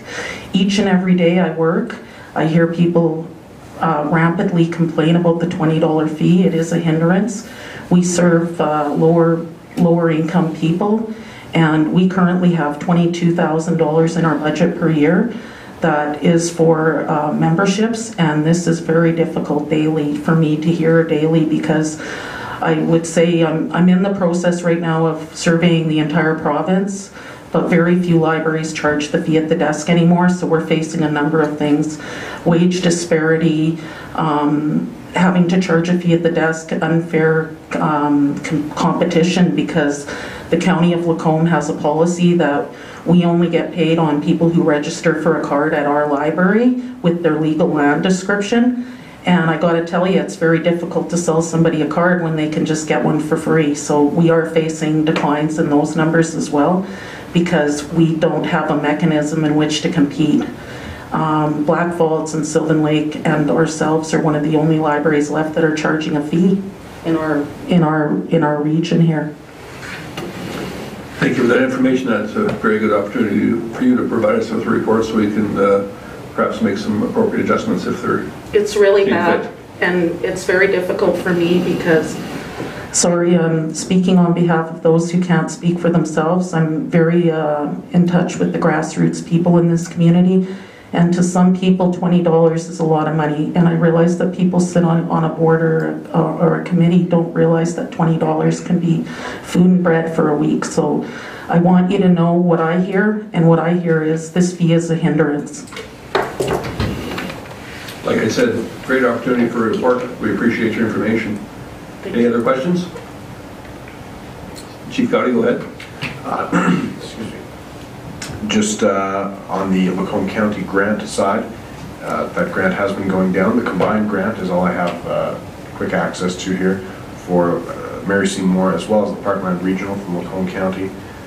Is approximately $30,255 is what was budgeted in 2018. I would expect it to be similar in 2019. It has been decreasing over the past few years from what I can see. That all has to do with... This all stems to having to charge a fee at the desk, and it's not very good of me as a person to not give people their options, that if they live too closest to a neighboring library, they're going to save the 20 bucks every time. So that money will continue to diminish both in my budget and on the money that the city of Lacombe receives. So I apologize, but it's impossible for us to compete. Okay, thank you very much for attending. We appreciate it. Thank you for having us. Thank you. Thank you for having us. Thank Appreciate you for supporting our programs too, Mayor Creasy. Certainly. And next up from Parkland Regional Library, we have Mr. Ron Shepherd here, the director. Come on up. I would if I didn't have a program.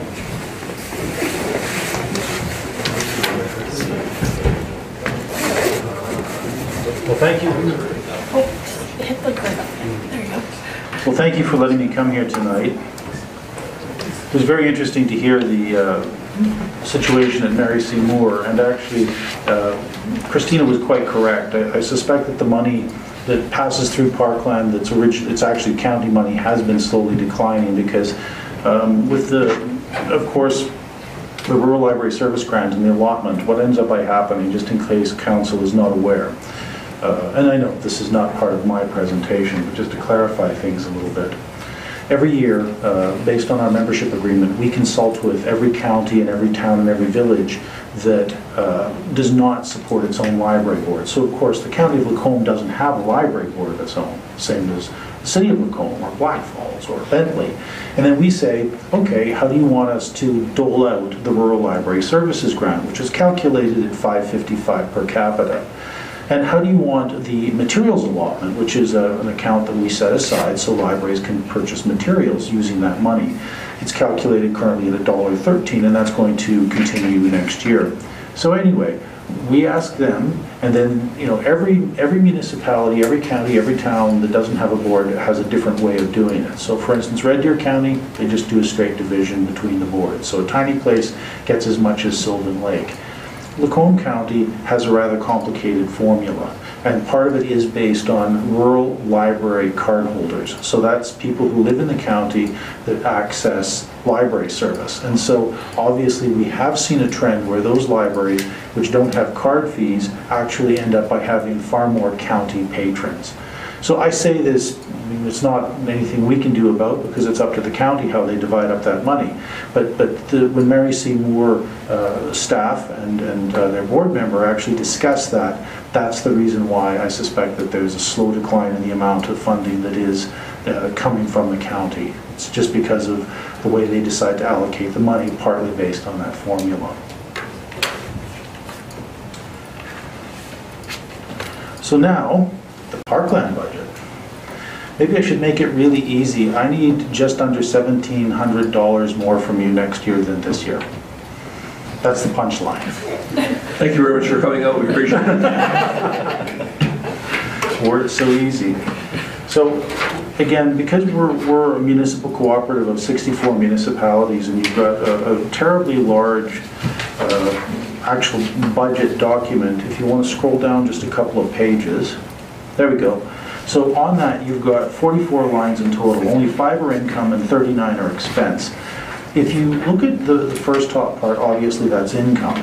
Second section, if you just want to sort of scroll down to the bottom there, you'll see that second section is essentially support and materials that we supply directly to libraries. So what that is that's not really funding that Parkland uses to run its operations next door. That's funding that's used either in grants or allotment, materials allotment, or their collections which are used by library patrons. So you see that out of a little over $3 million budget right there, over $1,100,000 is actually really directly either attributed back to libraries or it provides collections and services for libraries. The remainder is what actually funds our operations. Now I'm going to try and make this, every year I struggle with trying to make this big long thing meaningful to people. So I'm just going to hit a couple of highlights. What we're asking for is a 13-cent increase per capita. That works out to 1.6%. We are making certain assumptions, and again, Christina actually alluded to this in her budget. We've received information from Municipal Affairs. Currently, about 45.5% of Parkland's budget actually comes from the provincial government. So just remember that our operations are heavily subsidized by the government of Alberta. And so we're assuming, but we have been told very clearly that we're heading towards slowly an election year. We can't anticipate any increases from the provincial government. So they're probably going to continue using 2016 population figures, both from municipal grants as well as grants for regional systems. So for us, that'll be a $4.70 per capita operating grant, and then $5.55 per capita for the Rural Library Services grant, which I've already said we pass on in total to member libraries. And that's also the same amount that would be Mary Seymour's operating grant from the province. Our budget is very, very conservative. I'm going to actually say this now rather than at the end, which is that our 2019 budget, we only have 17 lines that are maintained compared to the 2018 budget. 10 lines in our total budget went up and 11 went down and 1 was new. There's really not a lot to say about it in terms of new initiatives. Again, we're estimating our operating expenses to be at $470 per capita for the provincial operating grant. We're also assuming that the First Nations grant that we received, which is calculated $109,000, will continue. But again, no increases next year. But that money we've had to hive off. It's actually made up of 2 provincial grants, the $470 operating grant, which we can use, but the $555 we have to actually sort of pull out of our budget and allocate more directly to First Nation services. So it took us quite a bit of wrangling to try and make that work because it was a significant amount of money. But we did it, it's all fine. Materials allotment, as I already said, is calculated at $1.13 per capita. That remains the same. So that's, again, what libraries, we put it onto account, and libraries can purchase their materials through us. The one thing that's significant is our e-content platform subscription fees lines. That's 2.5, has increased substantially.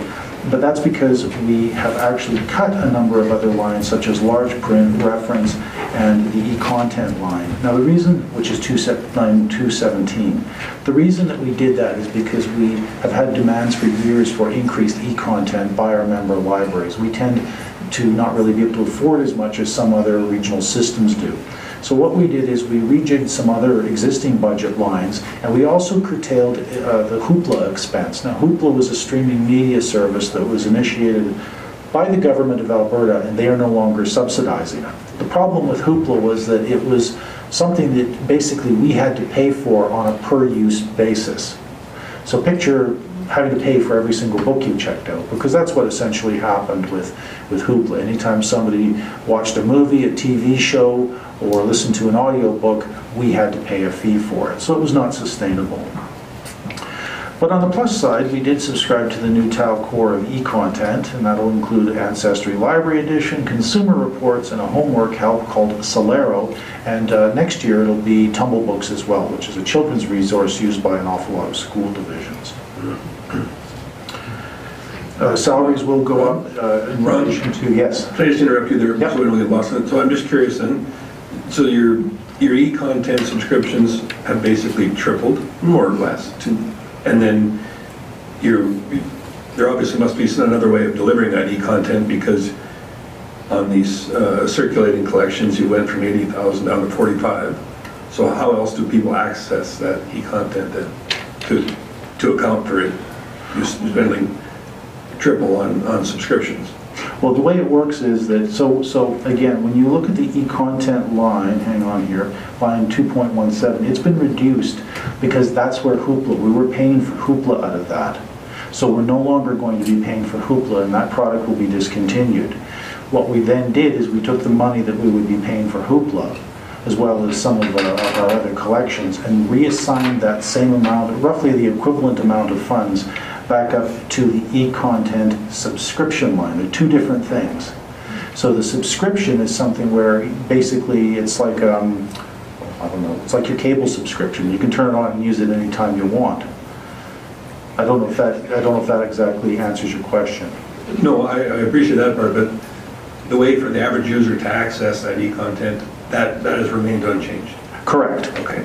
Yeah, nothing has changed in that respect. Okay, thanks. To try and make this again a little more meaningful to you personally, I put together some figures. These aren't included in the budget because, of course, this particular budget went to all the municipalities. So to try and explain specifically how We provide benefit to your community. Of course, we do the acquisitions, the cataloging, we provide the integrated library system. We do all of the interlibrary loans, and Mary C. Moore is one of those libraries that has an awful lot of interlibrary loan activity. But just to put things into perspective, so you've got a current population, unless you've supplied a different one to municipal affairs this autumn, of 13,057. That's what we're operating on. So what that means is that we're estimating, and right now, of course, this is an estimate, that at our $825 per capita requisition, that means that we'll be requisitioning about $107,720 next year. Now that's only an increase of $1,697 and some pennies. But then when you take the materials allotment out, both for the city and the county, because again, we then set up that account for Mary C. Moore to purchase, so it's not costing them anything. That's over $18,000. Then there's the Rural Library Service Grant that, even though if it's diminished, and this is where that $35,000 number came from I heard earlier, you take the allotment and the Rural Library Services Grant, that's $35,252.73 returned that goes back to Mary C. Moore. Then we did about $19,000 of computer software and hardware purchases this year. So the grand total actually ends up by working out to almost $55,000 in a direct, tangible return for that $100,000, $106,000, $107,000 investment. So our operating expenses, which are contributing for the services we provide and the collections we provide, is actually less than half of the total amount that you're paying into Parkland. I hope that made some sense. But anyway, really those are the highlights of the budget. For us, it's a very, very status quo budget. There are not a lot of changes except to e-content. As for initiatives that we're engaged in, we've got a new strategic plan that we're required to be doing. We're still going ahead with our First Nations initiative because we are trying to reach out to the reserves within the Parkland area and would like to see a public library if we could possibly establish one. We are also getting a new ILS. That's a big integrated library system. It's the software that you check books out on, DVDs, and keep track of all those patron records.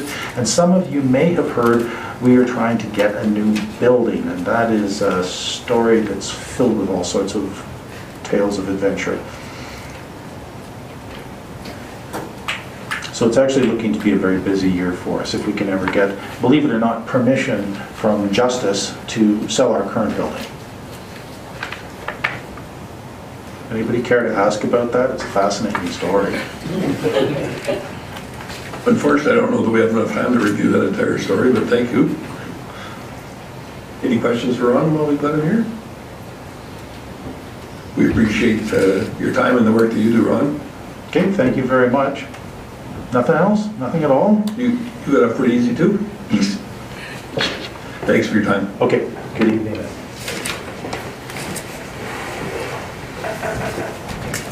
And next up is the Rikubetsu Friendship Society.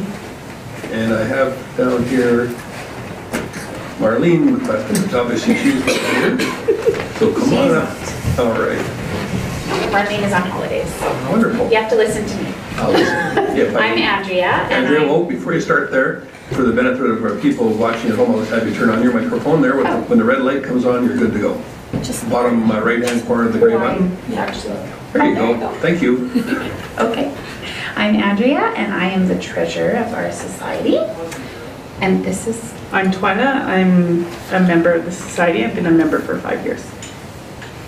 All right. So I think you were given a handout just to kind of explain also what we are and how we came to be twinned with the Rikubetsu in Japan. I think you got it, maybe? Maybe not. Anyway, we have a group. You just have the budget? Okay.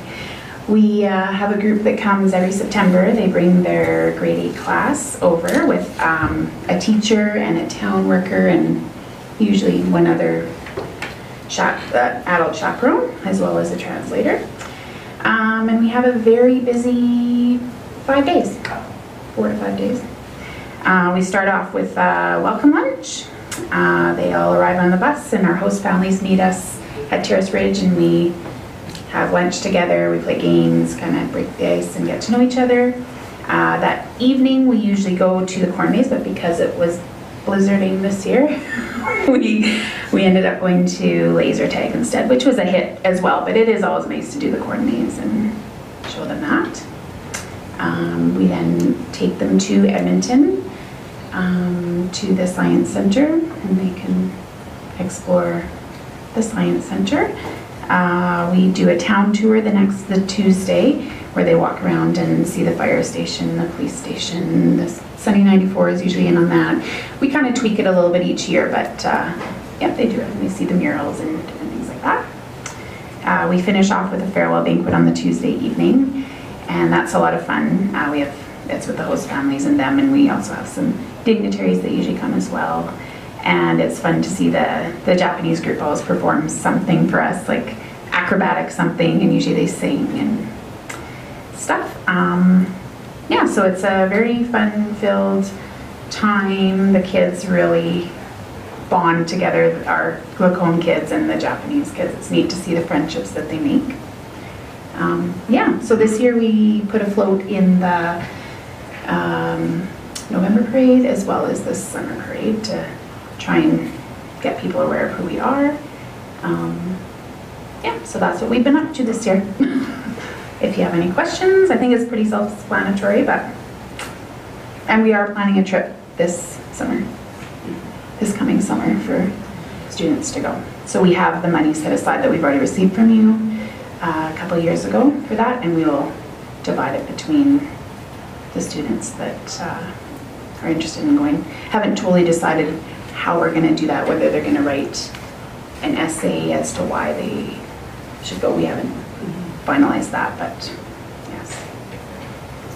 Thank you so much for presenting that information. We appreciate it. And I'll take this opportunity to give my plug to members of council that if anybody is able to make the trip along with the student delegation and whatnot, I highly recommend it. You'll never be treated better as a guest, I can guarantee you, and it's a very interesting time. So yeah, thank you. You're welcome. And Councillor Ross has a question for you as well. Thank you, Mayor Creasy. So how many students will be going? What's your reserve now? What is your plans moving forward since you had a reserve in the past? Like, are you going every 2 or 3 years, or because obviously you haven't taken students from here, from Lacombe, every year as they came to Lacombe? No, we don't.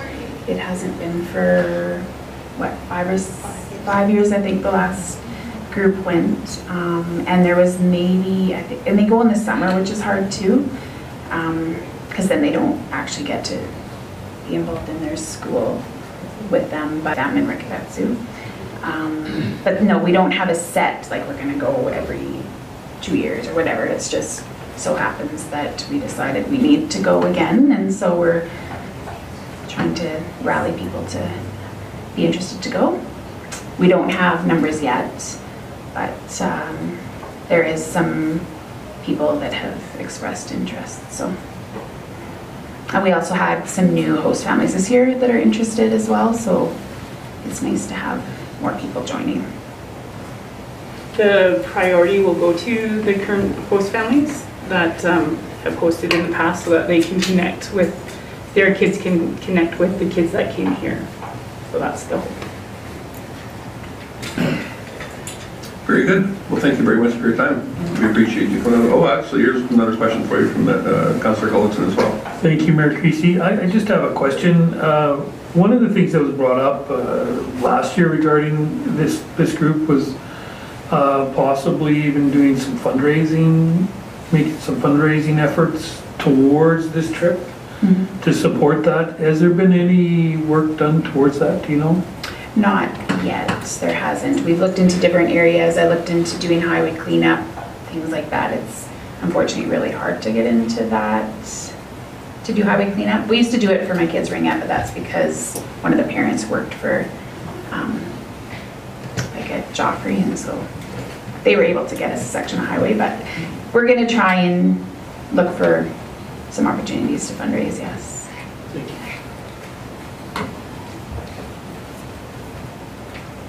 Looks like that's everything, so thank you. Okay. Thank you. And next up, looks like we've got some members from the Lacombe Flying Club. Keith Vandenbrink. That's me. Come on up.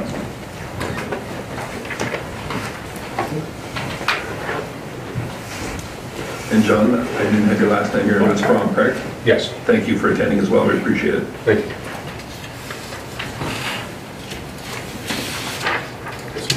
Okay. Ready to go? First of all, thank you for the opportunity tonight to present to you, your worship, members of council, ladies and gentlemen. This is the Lacombe Flying Club's president, Mr. John Fromm, and I am Keith Vandenbrink, the treasurer for the Lacombe Flying Club. Last year, when we presented here, I started with a brief history of the Flying Club and had a bit of an emphasis on our recent accomplishments. And I'd like to start tonight by revisiting that for a moment. In particular, the airport review that we jointly commissioned with Dillon Consulting. And Dillon came up with some recommendations for the airport. And to start off with, one of them was the creation of a steering committee for the airport. And this has proved to be very beneficial to the Flying Club, with the city and county councillors sitting on it and the city and county staff.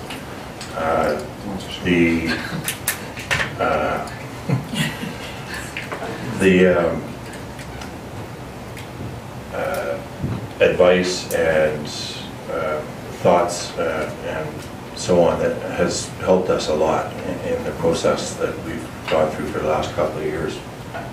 Another item that was on Dillon's report was a new lease and funding agreement between the city and the Flying Club, and that is something that we accomplished about a year ago now. And that's made some changes to the way we operate, of course, and I'll be bringing some of that up. The reason I bring it up is because I'll be referring back to the new lease agreement as we move along. Thirdly, he recommended increasing hangar lease rates. And when I was here last year presenting to you, I committed to raising this at our AGM.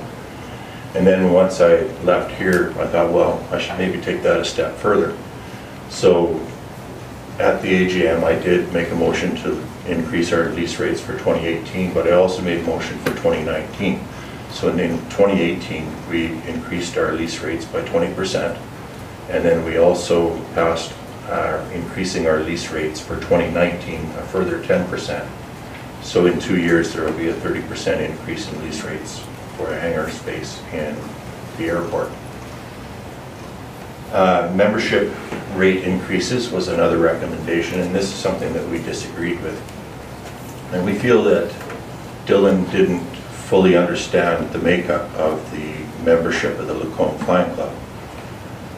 And the point to that is that there are a number of members of the Lacombe Flying Club that have no property interests at all. They don't have an aircraft at the airport. They don't have a hangar. We have members from outside of the Lacombe community that fly in just to be a member of a flying club. And they don't keep their aircraft there, but they do volunteer their labor. And we didn't want to charge them more to work for free. So we came up with an alternate plan, which we think is a fairer way of taxing the users of the airport, and that was to increase our fuel premium. And what that does for us is it not only taxes the users from Lacombe of the Lacombe airport, but also those who are from outside of Lacombe and otherwise have no interest in the airport at all, but are simply using it. And so that's the direction that we went with that, to tax the real users of the airport. When John and I met the steering group last Friday, the question came up with regards to our membership numbers. And I stated at that point that I thought that since John brought his business to Lacombe, our numbers had increased. And he seems to have a bit of a following and brought some of that with him. But I didn't have the numbers to back that up. So I went home and I looked it up. And in fact, in the last 3 years, our membership has grown by 14%. So the numbers are up. On top of that, in the 10 or 12 years that I've been associated with the Flying Club, we've noticed, and we don't keep track of our age, the age of our members, but the average age of our membership has decreased dramatically. We have a lot of members coming in that are in their 20s and 30s and 40s, and we unfortunately have lost some members that were in their 70s, 80s, and 90s. And so the age has gone down. So this year has been a year with a great deal of activity at the airport. We completed this year at our expense a drainage and ditching project which was left over from last year due to the early arrival of winter. We applied for and were granted the provincial CAP grant for the runway and taxiway lighting upgrades, which is a very timely thing for us, as our lighting at the airport was at the end of its serviceable life and we run out of some of our spares. We've anticipated the new taxiway construction and laid out hangar lots for that. We had another successful fundraising campaign for the Lacombe Food Bank via the Twinkle Tour program, and we raised $11,200 for the food bank. This is a very popular event, as we've only been doing it for a few years, but we last year had to put a limit on the number of flights just for logistic reasons. We also had another successful flying breakfast and served approximately 850 breakfasts. And this is another event that's very popular with the community. It gives the airport and the Flying Club a lot of exposure to the community. We did have a couple of setbacks this year with our fuel sales. First, we, along with the rest of Western Canada, were blocked from selling our fuel for about a 6-week period at the beginning of the year due to a quality testing problem at the Esso refinery. There is only one refinery in Western Canada, and they had some issues and stopped us from selling the fuel. And then this summer, of course, we had the smoke, and that severely limited visibility on a lot of days, and people were not flying, and of course if they're not flying, they weren't buying fuel. We're still looking forward to the completion of the runway lighting. At last report that I had heard, we were a little bit ahead of schedule, and that schedule was to be finished this week. And we're looking forward to the taxiway construction being complete, as we have somebody waiting for that completion so that we can start building a hangar. So let's move on to our financials. I provided with the package I delivered a copy of our year-end statements, and I'd like to skip over that for the purpose of saving time and jump to the budgeting portion, which will be on page 8. Should be up from what you're looking at there, I think. Keep going.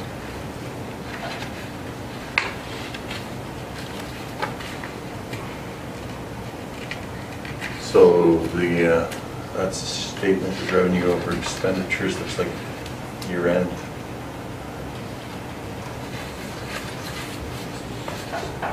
If you can find the budget revenue pages, if not, we'll carry on anyway. What was the audit statements?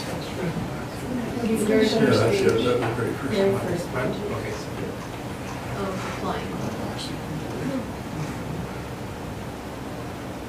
I hope I included it when I gave the.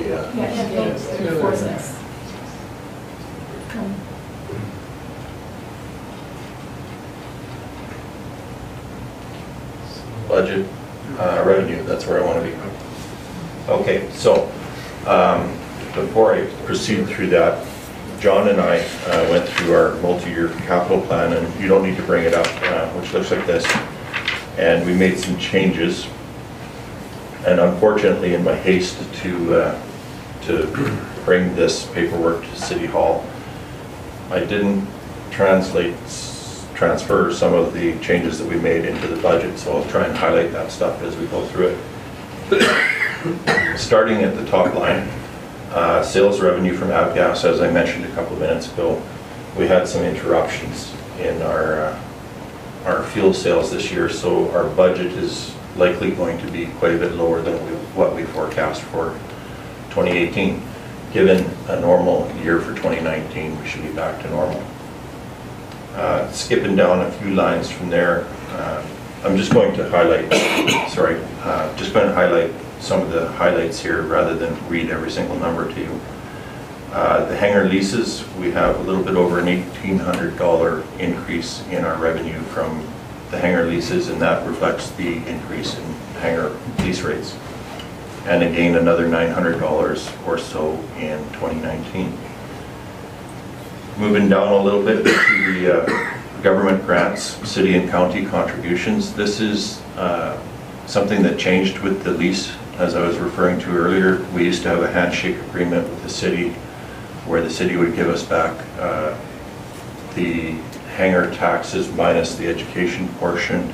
That's now a formalized formula for that is included in the lease agreement, and what we budgeted expected was $33,000, and that's roughly what we got.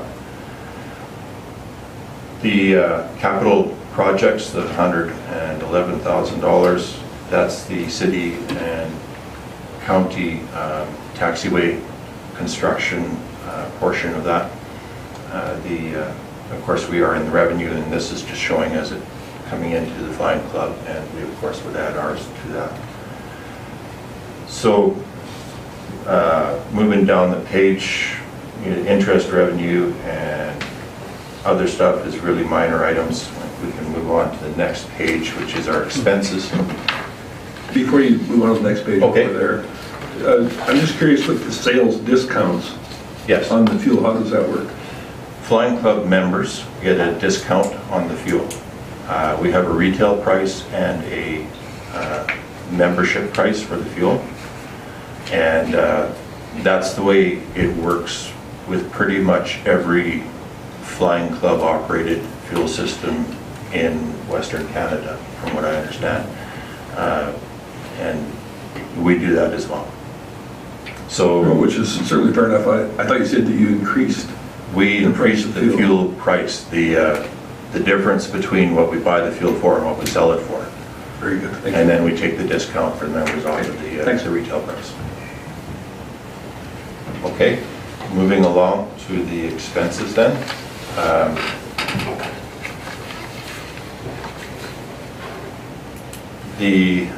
Once again, top line, the cost of avgas will probably be lower this year because we won't be buying as much as we had anticipated. Down the page to the fuel liability insurance, something else that had changed with the lease agreement. That $1,000 item should not be there actually. Should have taken that out before I submitted the paperwork. My apologies. What that was is prior to the lease agreement, the city held the insurance policy for the airport, and with the new lease agreement, the Flying Club took responsibility for that, and we now have our own operator's insurance for the airport, which is a few lines down under the $7,000 number, and once again, that number should be changed.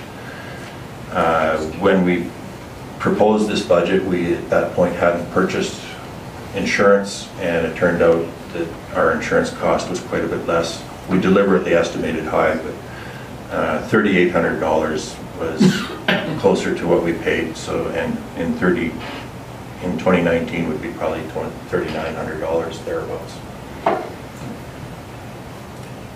Moving down from there, basically we're looking at utilities and equipment repairs and maintenance and flying breakfast costs, and that's all pretty consistent year over year.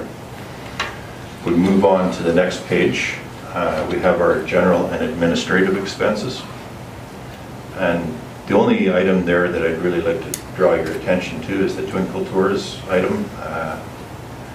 Last year, same as the year before, we, as a flying club, paid for all of the fuel to operate those Twinkle Tour flights. Put the fuel in the volunteers' airplanes for them and financed that. So in 2018, we have that in the budget, but we're still in discussions about taking that out of the proceeds of the Twinkle Tour, and that decision has not been made yet. So it's in the budget for now and in the budget for next year. Moving down through the total expenses and so on, we get to capital projects with the number of $149,000. That is the value of the ditching and drainage project along with the taxiway construction project. It does not include the runway and taxiway lighting project that was awarded to us after the formulation of the budget for this year. On the right-hand side there, from the $149,000, you have a number of $128,000, and that has changed when John and I were going through the multi-year capital plan. We put in some less expensive stuff for this year, and that was deliberate, being that we had the 3 capital expenses this year. We decided to try and put in a lighter load next year to build up our bank account again. So most of the rest of it, the excessive over revenues, will of course change based on the comments that I made. Capital projects, $149,000 I just touched on, and the city and county portion of that being the $111,000 number. And then the flying club's portion towards that is $37,250. And then we get down into amortization and stuff, which we don't really bank anyway, so that is kind of irrelevant. That is it for the budgeting on that page, and then we'll move into the multi-year capital plan. The changes that we made where we added items, I highlighted in blue. So you'll see that in 2019 we have a couple of new items, moving the west fence and finishing the paving on the east taxiway. And I'll address those items first, of course. The west fence runs, of course, along our west perimeter, which is right alongside Brownstone Road. Excuse me. And about halfway down that fence line, we have a drive-through gate. And at that point, what we'd like to do is box off a parking lot area on the airport property for the eventual use as a parking lot. At this point, we're not going to develop the parking lot. We just like to do the fencing. And that will allow us to move the gate off of Brownstone Road onto the airport property so that we can drive off of Brownstone Road and then stop our vehicles, or the construction vehicles, which is what we're really concerned about, and get out of the vehicle, open the gate, and carry on. And we won't be blocking traffic on Brownstone Road. And then that leads into a couple of the other items that go along with it a few years down the road in terms of a road that will run inside the fence to the north from there, and the parking lot itself, of course. The east taxiway paving is something that we started on with the city and the county's help a few years ago when we had requested emergency funding for repairs on that taxiway because it was breaking up and it was dangerous. What we'd like to do this coming year is to finish that paving. We did roughly half of the taxiway, and we'd like to finish that in the coming year. The total value, as you can see, is $33,600 for the year, and that goes with the same funding formula that we had last year with the 50% city, 25% county, 25% flying club split. Moving down the list in our projects, the seal coat on the runway, I have a question mark beside that because that was something that the city used to just look after. We never saw a bill for it. We don't know what it costs. With the new funding agreement that came with the lease agreement, we'll pick up our share of it. We just need to know what it's going to be, and we have a year to figure that out, so we will. And then the access road, which is coming off of that parking lot the year after that, $128,000. That was based on a per foot of road to be built. The east taxiway extension, we're back to the same taxiway that we would like to finish the paving on, but right now there's a very convoluted path that a person has to get through the airport when they land to get in there to tie down their aircraft or into the hangars. If we were to just extend that taxiway, it would be a loop and with access on both ends, and greatly facilitate visitors finding their way to tie downs. That's the purpose of that one. Then we get to west taxiway paving, which is really just a maintenance item for the airport. The new north parking lot, $26,500 is for the dirt work to put gravel down in there. Anything over and above that we would have to do, of course, would increase the price.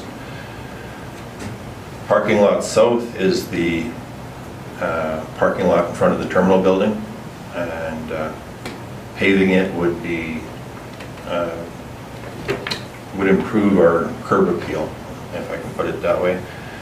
The apron and taxiway paving is another maintenance item for the airport, and then we get to runway paving, which is a cap grant item that we intend on applying for every year until we get it. And that is something that, according to the notes down below, we would need to be willing to move as required. If we were to be awarded next year or the year after, then of course we want to bump up that timeline and adjust this plan accordingly. And then we get to the last line item, which is the land purchase from Burman University. I explained last year when I was here why we want to do that. Greatly facilitates the traffic flow for aircraft that are arriving and departing. We still haven't contacted Burman U to see if they're even interested. That's 10 years down the road at this point, and when we get to that point, we will talk to that.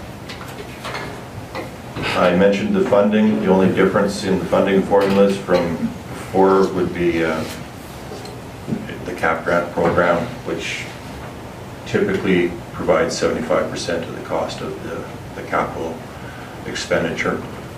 I have never heard of the province not giving 75%, but the way the cap grant reads, it's up to 75%.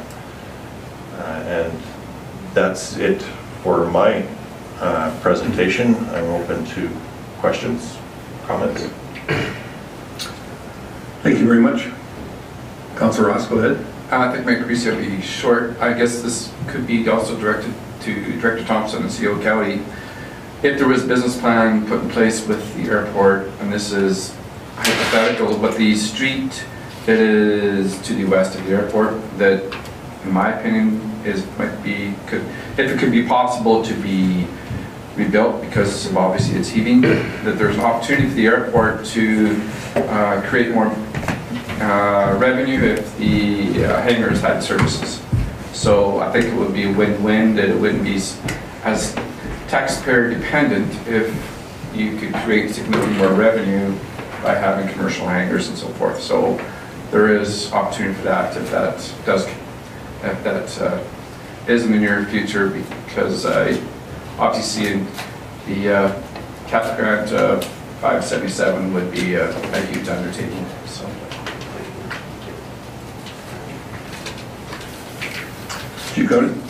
I am aware of that road's heaving. That is brownstone that you're talking about. There is some, I think it's frost lenses that have built up over time and then caused infiltration by fines. I don't know off the top of my head, and I doubt Director Thompson does when that's scheduled in the 10-year plan, or if it is within the 10-year plan. It's not currently in the 10-year plan. We are looking at that road closer within the 10-year plan, and certainly like inserting it in the 10-year plan for council's consideration. Don't know the specific timeline yet, but certainly when we are looking at doing substantial road rebuilding, we want to make sure that we're looking at services as well, and so we would certainly be contacting the airport in and around that time to see what their plans are, and to make sure that we're not building a road and then need services later. And so that's a conversation that is to be had. Thanks, gentlemen. Councillor Jacobson? Just a quick question on your notes number 1 here. I noticed for a couple of these items you've mentioned that the cost could be mitigated if the city and the county could use their own equipment and manpower.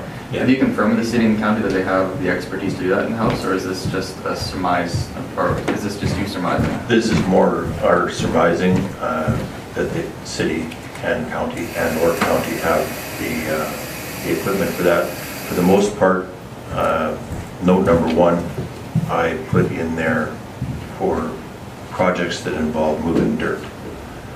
And the assumption is that the city has the equipment and perhaps expertise to do that. Okay, so you're not specific then, you're not thinking more of paving or anything like that? Okay. I was just curious with one item with the Twinkle Tours you do, is there any cost for the users associated with that? Sorry, rephrase? I'm not sure I understood your question. The Twinkle Tours that you do each year out there, yeah. Is there any cost to the user associated with that? To the user. That is a donation to the food bank. So it is a $50 donation normally to the food bank that gets them a seat in an airplane for a ride for the Twinkle Tours. Okay, and then that's reflected under your fundraising line item here? Yes. Okay. I guess I was just curious, you had said that you were considering eliminating that. It looks like to me you very well double your money, so I'm curious as to why you would consider that. We were considering eliminating paying for the fuel and taking that out of the proceeds. Right. Yes. It's just, it's something that was brought up in discussion. Why are we paying for this when we're raising so much money for the food bank when it could come out of the proceeds? Okay. That, as I said, that decision really hasn't been made yet. Oh, very good. I appreciate the clarification. I was just curious. It looked like to me it was a fairly successful venture, so I was curious why you want to end that, but that's much clearer now. Thank you. Okay. Sir, if I may? Certainly. The Flying Club does not actually make any money on the Twinkle Tours. It is all donated to the food bank. So, in clarification, what we're thinking about doing this year is instead of charging $50 per person per ride as a donation, we're thinking of upping that to $60 so that the food bank will continue to get their $50 and the Flying Club can use the other 10 to offset some of the costs of the fuel. Okay. Very good. Anyone else? We certainly appreciate your time coming here and presenting to us. Thank you. Thank you very much.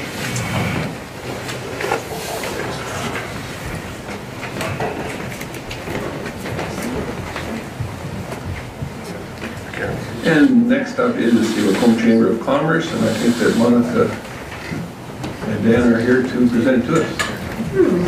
Come on up. Hey, everyone. Hi.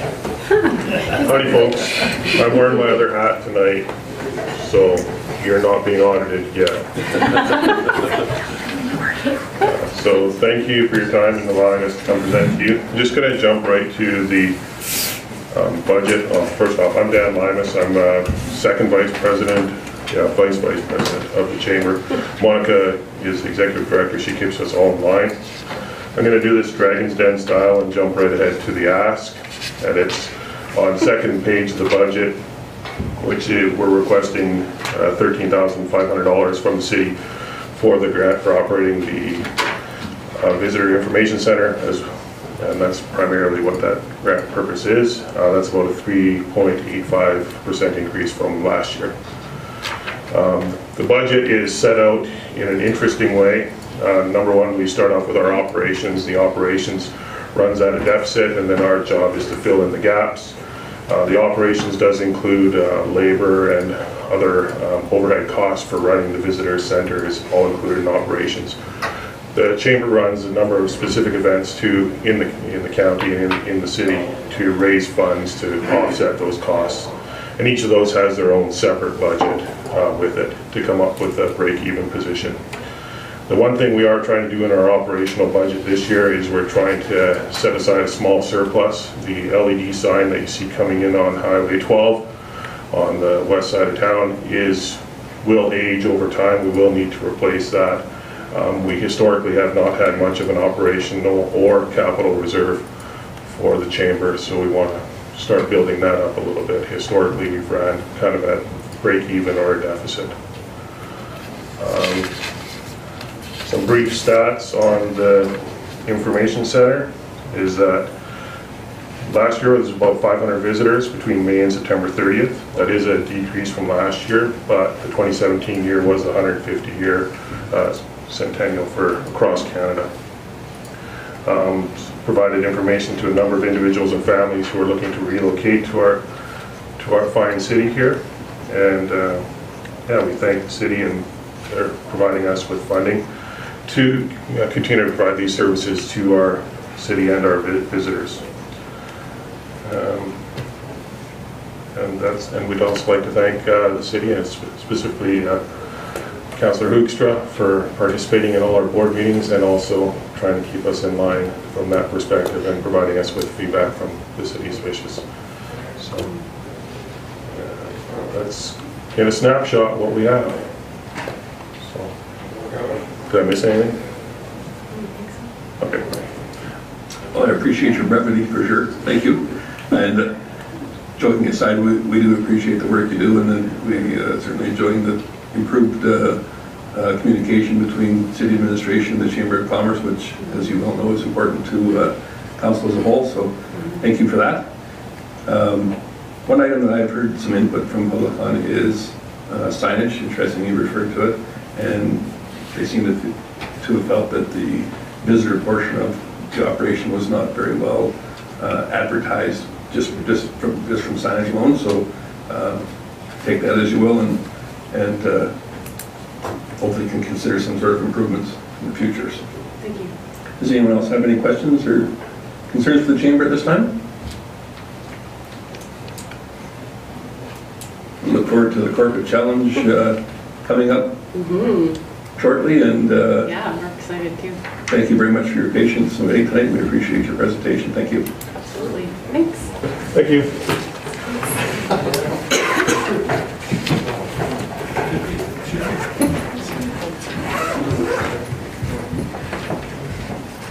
Next up, we've got the Lacombe District Historical Society, and I believe that Melissa is going to present to us. Come on up.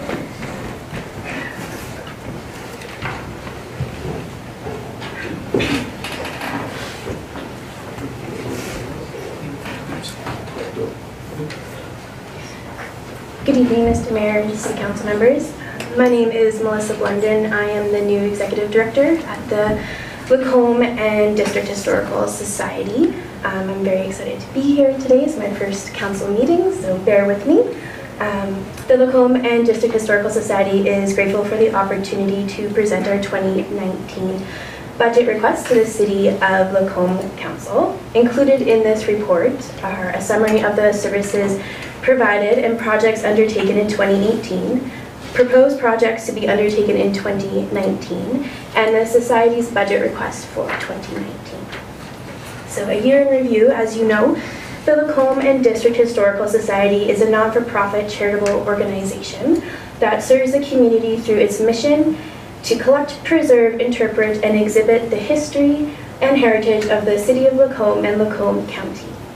The Society provides programs and services directly to the public, including local businesses, residents, organizations, and visitors to the region through the operation of 2 Alberta Museum Association accredited museums and community archives, the Missioner House Museum and Archives and the Blacksmith Shop Museum.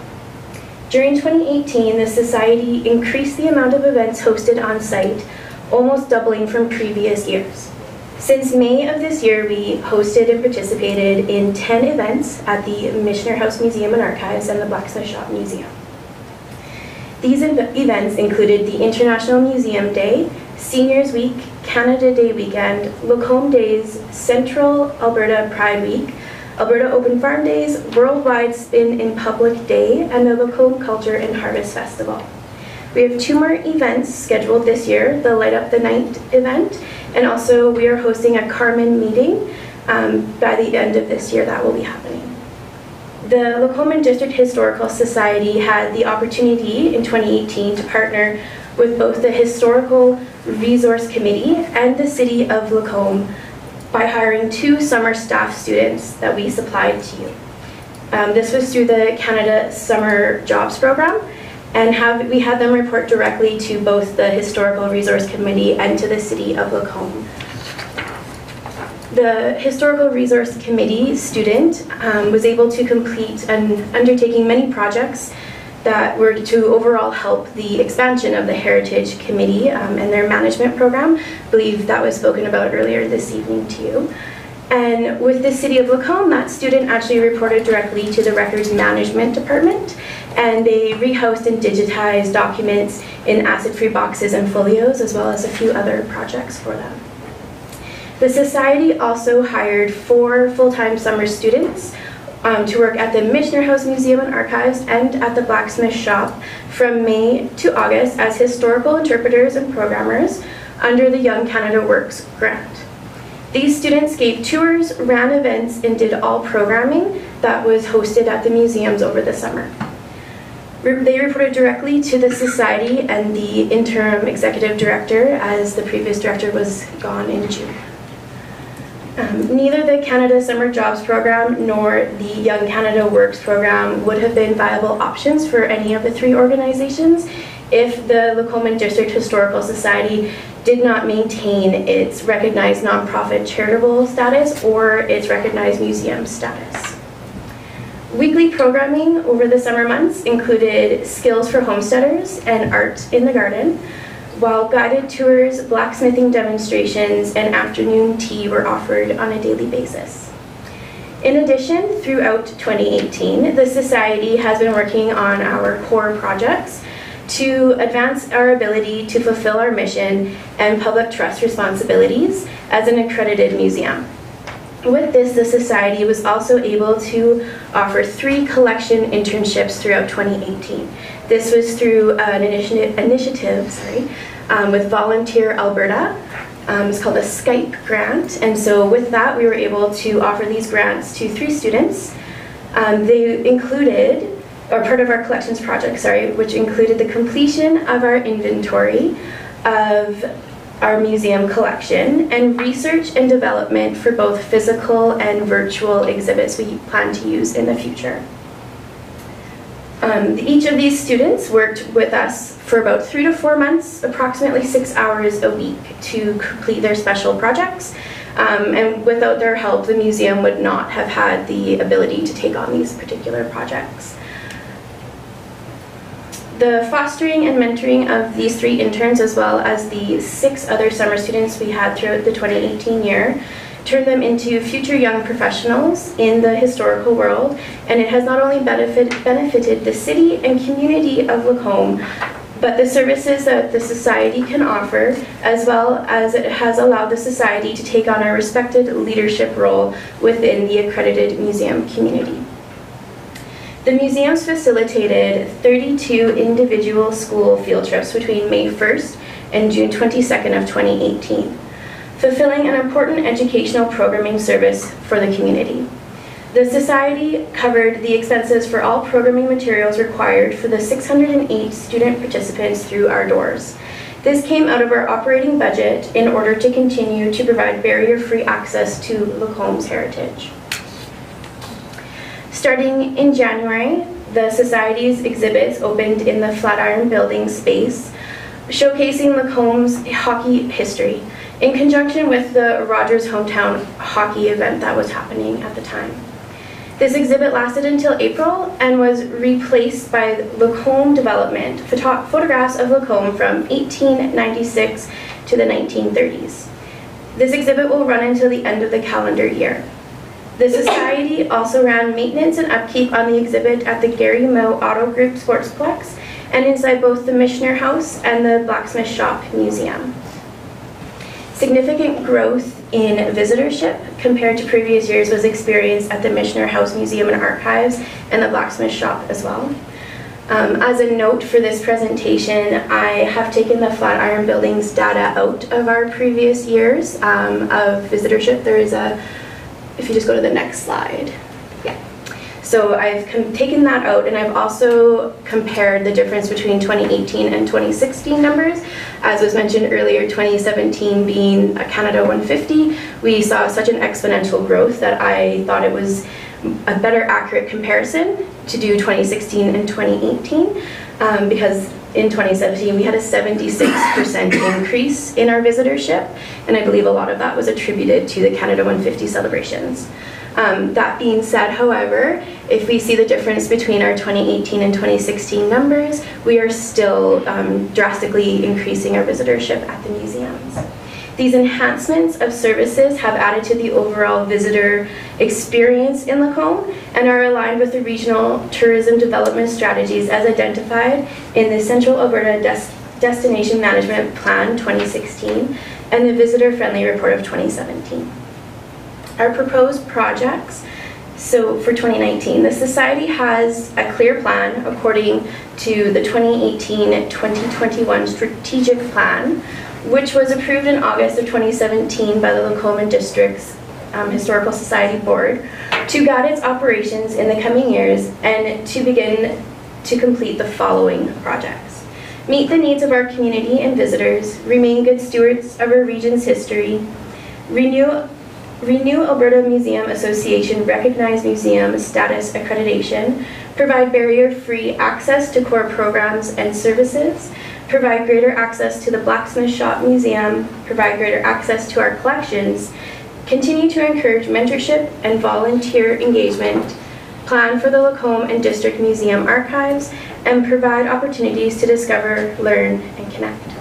In order to accomplish these goals, the Lacombe and District Historical Society has selected the following 6 to start with for 2019. Maintain the heritage buildings owned by the Society by completing immediate conservation work and repairs on the Blacksmith Shop Museum as recommended by the Canadian Conservation Institute Facility Assessment of 2017 to meet basic industry standards for the preservation of the region's history. Development of the capital project plan as recommended by the Canadian Conservation Institute Facility Assessment of 2017 for the construction of a new facility that will enable the Society to remain responsible stewards of the community's civil and civic heritage in the long term. The renewal of the Alberta Museum Association accreditation in January of 2019 to allow the historic buildings owned by the Society to continue to be professional, reliable, and sustainable institutions engaged with communities and reaching new audiences through programs and events. Create new program offerings and services that will inspire the community with opportunities and special events hosted at the museum. Launching of the Society's new website, which the Society is pleased to share is almost complete. This will allow the Society to provide updated information to the public on events, hours of operations, volunteer and employment opportunities, and online access to our collections through our new website. Building on both the inventory and collection projects that took place between 2016 and 2018. And finally, to continue to provide historical reports to the City's Heritage Committee for the Municipal Planning Commission hearing that pertain to the properties submitting demolition requests that are over 50 years of age. Our budget requests as a service provider in the City of Lacombe, the Lacombe and District Historical Society is requesting the City to match its 2018 contribution of $42,500 for our operating budget of 2019. This funding will allow the Society to continue to deliver its core services to the City, and the community members that they are accustomed to, and to uphold the standards required of an accredited museum in the province of Alberta. The Lacombe and District Historical Society thanks the City of Lacombe Council for granting this opportunity to present our 2019 budget request. At the end there, I do have our 2019 draft budget included. It is quite small, but I do have a printed copy here as well if you would like it. Thank you very much. We appreciate that. Councillor Ross has a question for you. Thank you, Mayor Creasy. So in 2018, you received an additional $10,000, but the hours of the museums were open was less, correct? I'm unsure what the hours of the museum were open for previous to that. Currently, we are open Saturdays to the public, and then on special events, Saturdays and Sundays. But in the summer, the building downtown was not open Monday, Tuesdays, and it was the previous year. The Missioner House? Yes. Okay. I believe Missioner House was open. We did have the blacksmith shop closed for those 2 days. Now, I'm not certain because I'm just a volunteer, but I do know for certain the blacksmith shop for 2 days, but I thought that the museum was open through the whole entire week. I could be wrong. I'm not certain of that. Okay. We can confirm that, Chris. No So problem. compared to from 2017 to 2018, you got an increase of 25%. So what do you feel you added to value for the citizens of Lacombe for that extra $10,000 for 2018 compared to 17? You'll have to forgive Melissa. She has just taken over this position in the summertime. She's only had a couple of months to familiarize herself with our whole. I respect that. That's not fair because she took over. And I just want to give her all the credit in the world for what she's done so far. So if we have a few little blips in our thing here. Another question. Doesn't the Heritage Resources, when it comes to a building being demolished, are they not providing a report pertaining to the history of that building as well? Isn't that being kind of duplicated? So I actually write those reports. Oh, okay. I sit on that committee and write those reports for them. Oh, okay. Yeah. Okay. Is the blacksmith shop privately owned, or is that with? It's owned by the society. Owned by the society. Okay. Thank you. You're welcome. Thank you. Councillor Jacobson. Sure. Just a question of clarification on your wage and salary line. It seems like it goes down every year. I'm just curious if you can explain that. I mean, that's great to see. I just would like an explanation of that. So at the current moment, I am the only full-time staff member by the society. We have a part-time contractor who works about 12 hours a week, and then we have a weekend summer student as well. I know in previous years we have had contract workers come in and do things with different projects for about 3 or 4 months. As well as I have only worked here for 30 days, my wage is not the same level as someone who was working for 7 years. So that is the major decrease in wages there.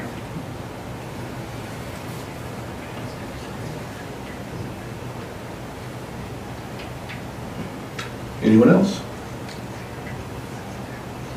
Hopefully we weren't too tough on you for your first time before council. We appreciate the information and we'll take that under advisement. Thanks for your time. Thank you very much.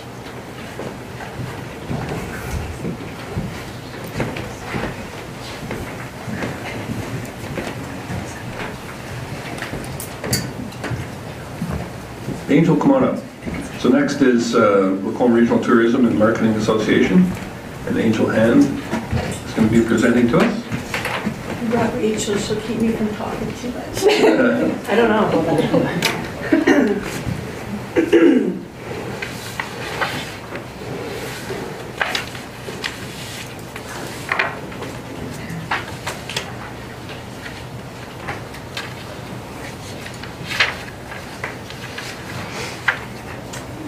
All right. How is this working? It's on. It's on. Good evening, Council. Thanks for having us again this evening. My name is Rachel Cray. I'm the president of the Lacombe Regional Tourism Association, and Angel is here as our executive director. I'm going to run through the presentation with you, and then Angel and I will both answer any questions you may have at the end. So just a couple pictures of what's happening and what we will be focusing on in the presentation here.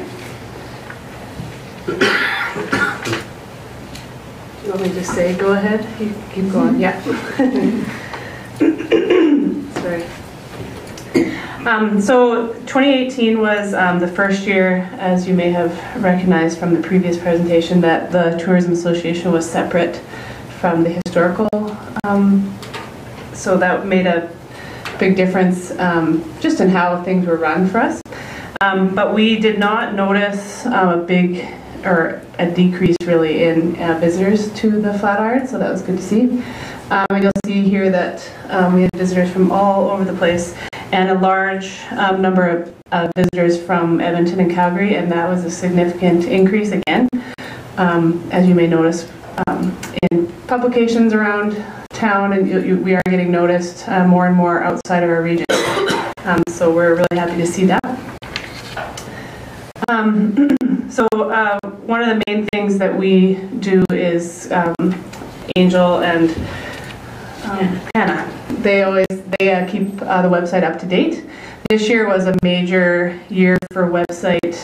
We'll look at that in a minute, but lots of redoing.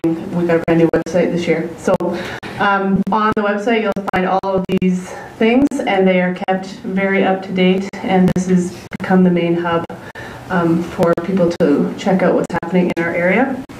And then of course the social media as well here, and keeping up with that. We've noticed that we are far and above other areas around us when it comes to the amount of posts and the engagement on our posts, because you can you can keep track of kind of what other people are doing at the same time as what you're doing. So the insights have shown us that we're keeping up and doing a good current job there, so we're really happy to see that as well. Anything you want to add in that section? I'm not going to run through every single number because you can read that for yourself there. Yeah, just that I guess on a current week you could say Red Deer shares 5 posts of things that are going on in Red Deer, and we share 30 of what's going on in Lacombe. So I guess Red Deer would be more corporate. They deal with the big events, whereas we're fairly grassroots as well. And we try to promote everything going on in the community. So not only are we a resource for visitors, but for locals alike. And that really has increased our visibility.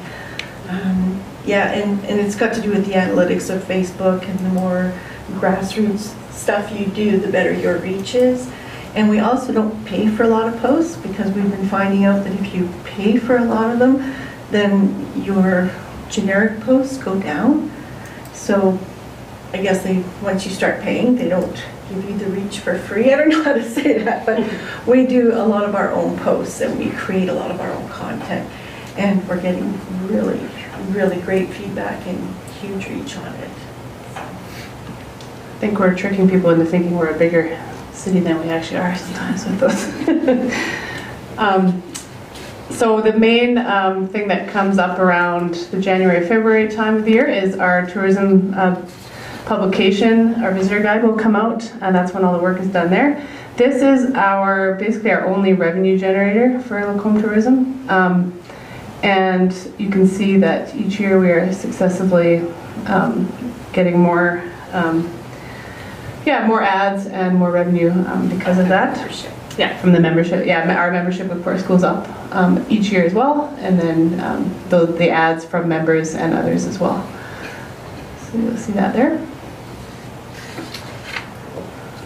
Another thing that we do is promote community events. This is a free, no one has to be a member, although we do spend extra time with the members' businesses, and also encourage everyone to become a member. But we do these community promotions as part of what we do. So you'll find the events in in the county news, website pages, social media, community events. We also take care of the Canada Day coordination. You can see that there. Applying for grants, programming, all the advertising, and lots of the on-the-ground work as well. Open Farm Days is similar, not running a festival, but helping them find people to make that a success. And then our big festival, of course, that we are entirely in charge of is the Lacombe Culture and Harvest Festival, which we do everything. So I won't go into all the details, but and then the Encore Art Sale and Lacombe Days, we do a bunch of the social media marketing and helping them just make sure that we're coordinating on the website and social media as well. And then another thing we do actually is for Light Up the Night, we keep a web page, social media posts, and actually do the bookkeeping for them as well. So you'll see that there. I know there's lots to read, but I won't read word for word here. So one of the, I don't know, what would you call it, an event? It's a conference. A conference, yeah. So every year the Alberta Visitor Information Providers, I don't know if they're going to have one this year, but they do a training conference, and we've sent our staff there and also have our own showcase there, and we've gotten a lot of really good feedback about what Lacombe has to offer, especially with the number of festivals and the number of places to see. So that's we get really good feedback from there, and it's been good for us. And we've definitely noticed an increase in people coming because they've been sent from other regions and other places. So that's what that is. CATA, you've heard us talk about this the last number of years. The Central Alberta Tourism Alliance was formed in 2016, and it's come through here. It's been adopted, the management plan and such things. And we are a member, and we represent the city of Lacombe at CATA. So there are monthly meetings, lots of information. And one of the things that came from this is a new Visit Alberta or Visit Central Alberta website, which our website is connected to, and then all of those websites link up to Travel Alberta and the bigger tourism providers. So all of that information only has to go, we only have to upload that once, and then everyone can find it. So this is, so part of our new website came from the money that went into CATA, and that's all those websites needed to talk to each other, and that's why they all had to be redone. But now it is much easier to give our information to Travel Alberta, and then to see it then posted by them has been good. You want to talk more about the CATA? Sure, even just as a benefit of membership, now when we upload a listing for somebody in Lacombe, they kind of get triple bang for their buck type of thing, because it goes through all 3 websites. Before, they would have had to by themselves go on to Travel Alberta's website, create listings, create events. Now when we do that for them, it all automatically syncs. So people that weren't really computer savvy, that were not comfortable doing it, now get it through their membership. And we've also done it for non-members as well. Just trying to get as much of Lacombe online as we can. Yeah. So we are continuing to be part of CATA there. In 2018, these are just a few of the sort of newer things or ongoing things that we've been doing. There's been a new mural pamphlet made, an online mural tour. So this is a way for people to, instead of just coming to speak to us, they can find the murals on their own as well. So we've heard good feedback from that, especially with some of the new murals. We are often contacted, I shouldn't say we, Angel is contacted on a very regular basis with group tours, asking for information, what do we do here, that kind of thing. So Angel has been creating a lot of itineraries and guides for people. So tour buses will come through and she'll find which restaurants they should go to, which stores, where they are. If they take in the brochure, they get discounts, that kind of thing. So lots of good feedback from that as well. Also like a brewery tour in central Alberta, Angel also created. So lots of neat ways to kind of encourage people to see the community in different ways. So get into that as well as the referral information. So lots of, if teams are here or if there are different conferences at the hotels, we will help them, what do you call that? Give them referrals for different things to do, which hotels to talk to, who's open, who's not, that kind of thing. Yeah, well, I'm going to try and work with the city for when they're booking things like whether it's ball tournaments or facility, we can have a hard copy or maybe even create an online form where they basically tick off that they would like information, free information and services from Lacombe Regional Tourism. And then, yeah, they can tick off if they want a hotel marketing manager to contact them with rates and availability, just any kind of resource that might have to do with their stay here. So it's just kind of a welcome and introduction to Lacombe. How can we help you and make your event the best success? So I think there might be a few FOIP things that we have to look at for transferring of information, but I think once they tick off that they want this information, they've given their agreement to get it, I guess you could say. And on this, they'll also be able to share how much information they want us to share as well. But it'll help restaurants and different businesses. If you know you've got 350 people coming to town, you might up your supply of cannolis and that kind of thing, just depending on what's coming. But I think that we can provide some really good information to visiting. And we already really do have a wonderful rapport. People come in, they tell us they've got a conference, we give them 100 visitor guides and all the information that they need. A quick add to even our visitor statistics, they're really quite high, even for our portion of the year that we've shown. But we really have such a diverse service that we provide. So we're giving frontline services, visitor information, plus we're helping, we'll help a business who wants to put up a Facebook page, doesn't know how. We have resources and we work one-on-one with them that way. So we're really quite diverse. And on the days like this summer when the museum was closed, well, we became the historical tour guides of Lacombe too. So we really try to do as much as we can to cover all the different areas. And one note for that too is that we are open 50 weeks a year, and off season still 5 days a week, summertime 7 days a week. So we're present, you know what I mean? And that's important because with so many things being seasonal, there's nothing more heartbreaking than having someone who has seen our message and come to Lacombe and find out that there's nothing open.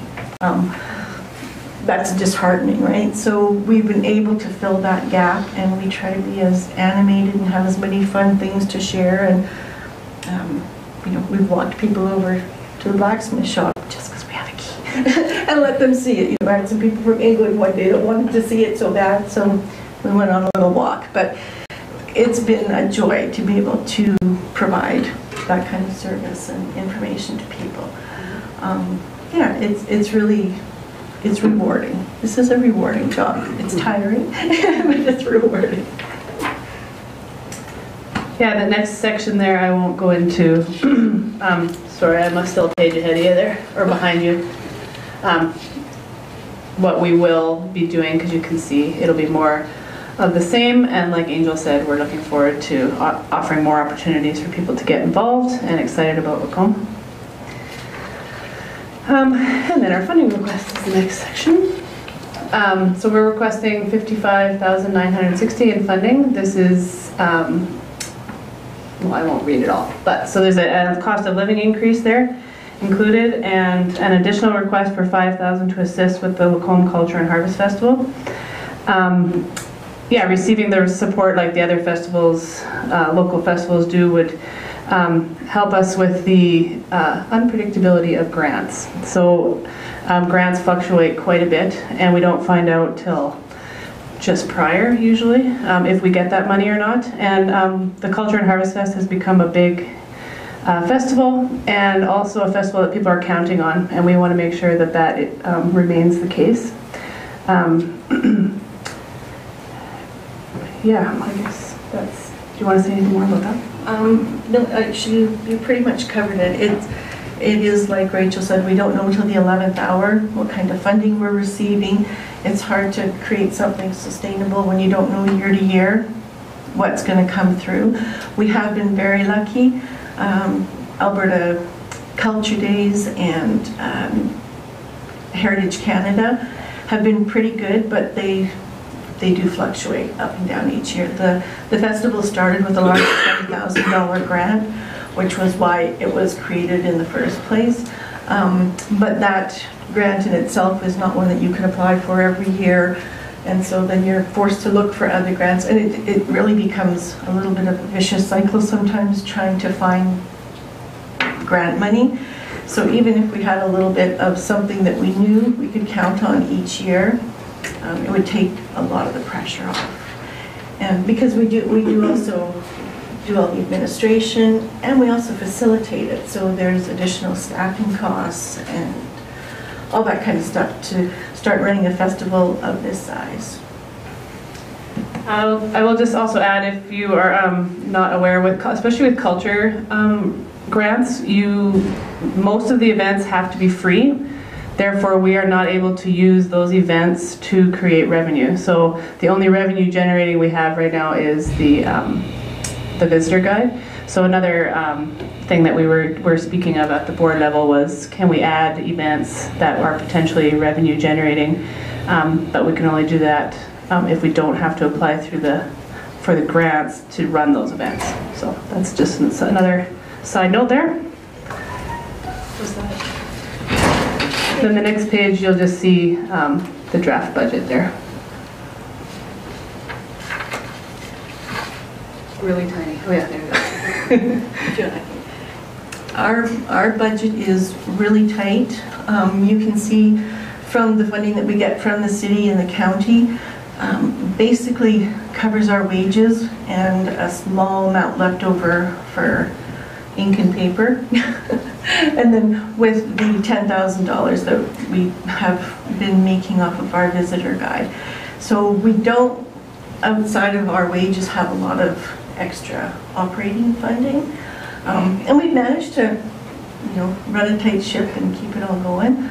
And with even the changeover this year in my becoming executive director, I kept the same wage, but I worked an additional 10 hours from the last director because I needed to make it work, and also to hire a support staff, even though it was only 20 hours. The workload of running tourism is becoming huge.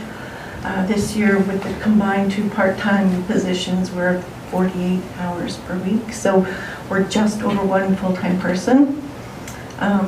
But we're both very invested in tourism, and like I said, we're here to make it work, but we'll probably be looking at some wage increases possibly in the next year or so to come up in alignment.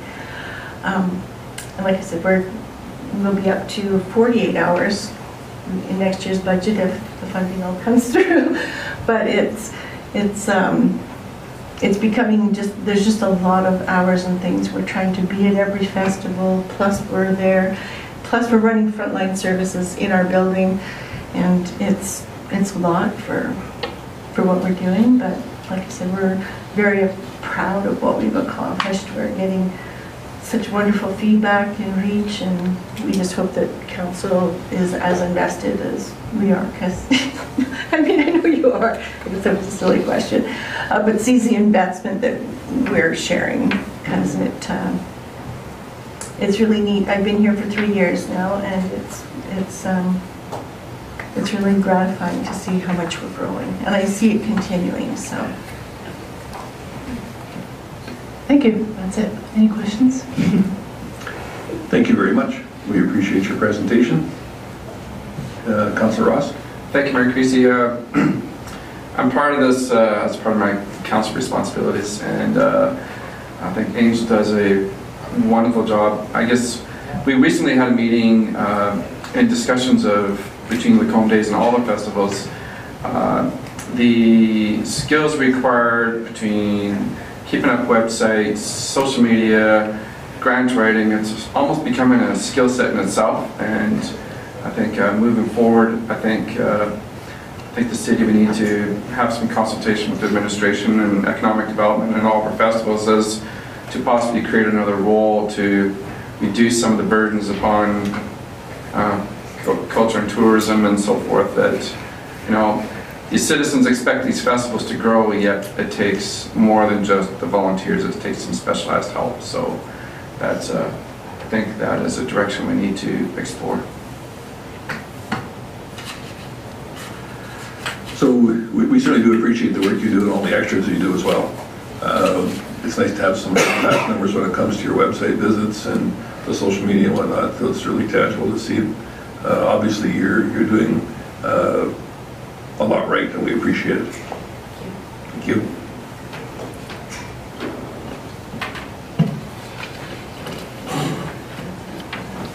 No questions? Oh, sorry. We do have one late question from Councillor Lusher. Sorry, I guess I wasn't quick enough here.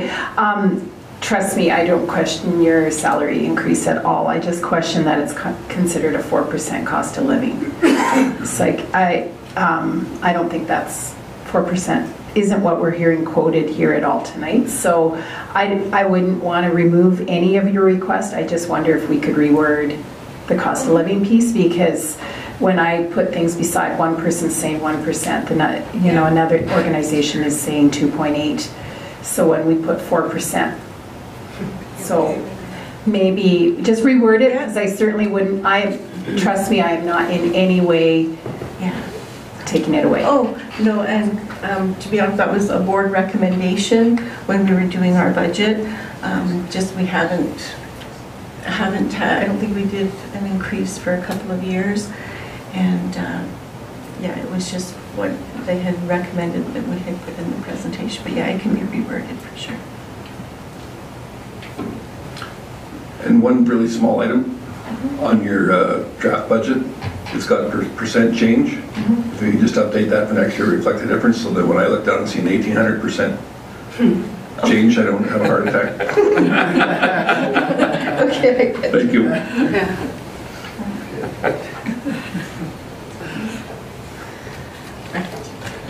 We appreciate your time. Thanks for coming out. And next up is the Lacombe Days Committee, and I believe that Rosanna Karakis is here. Go on up.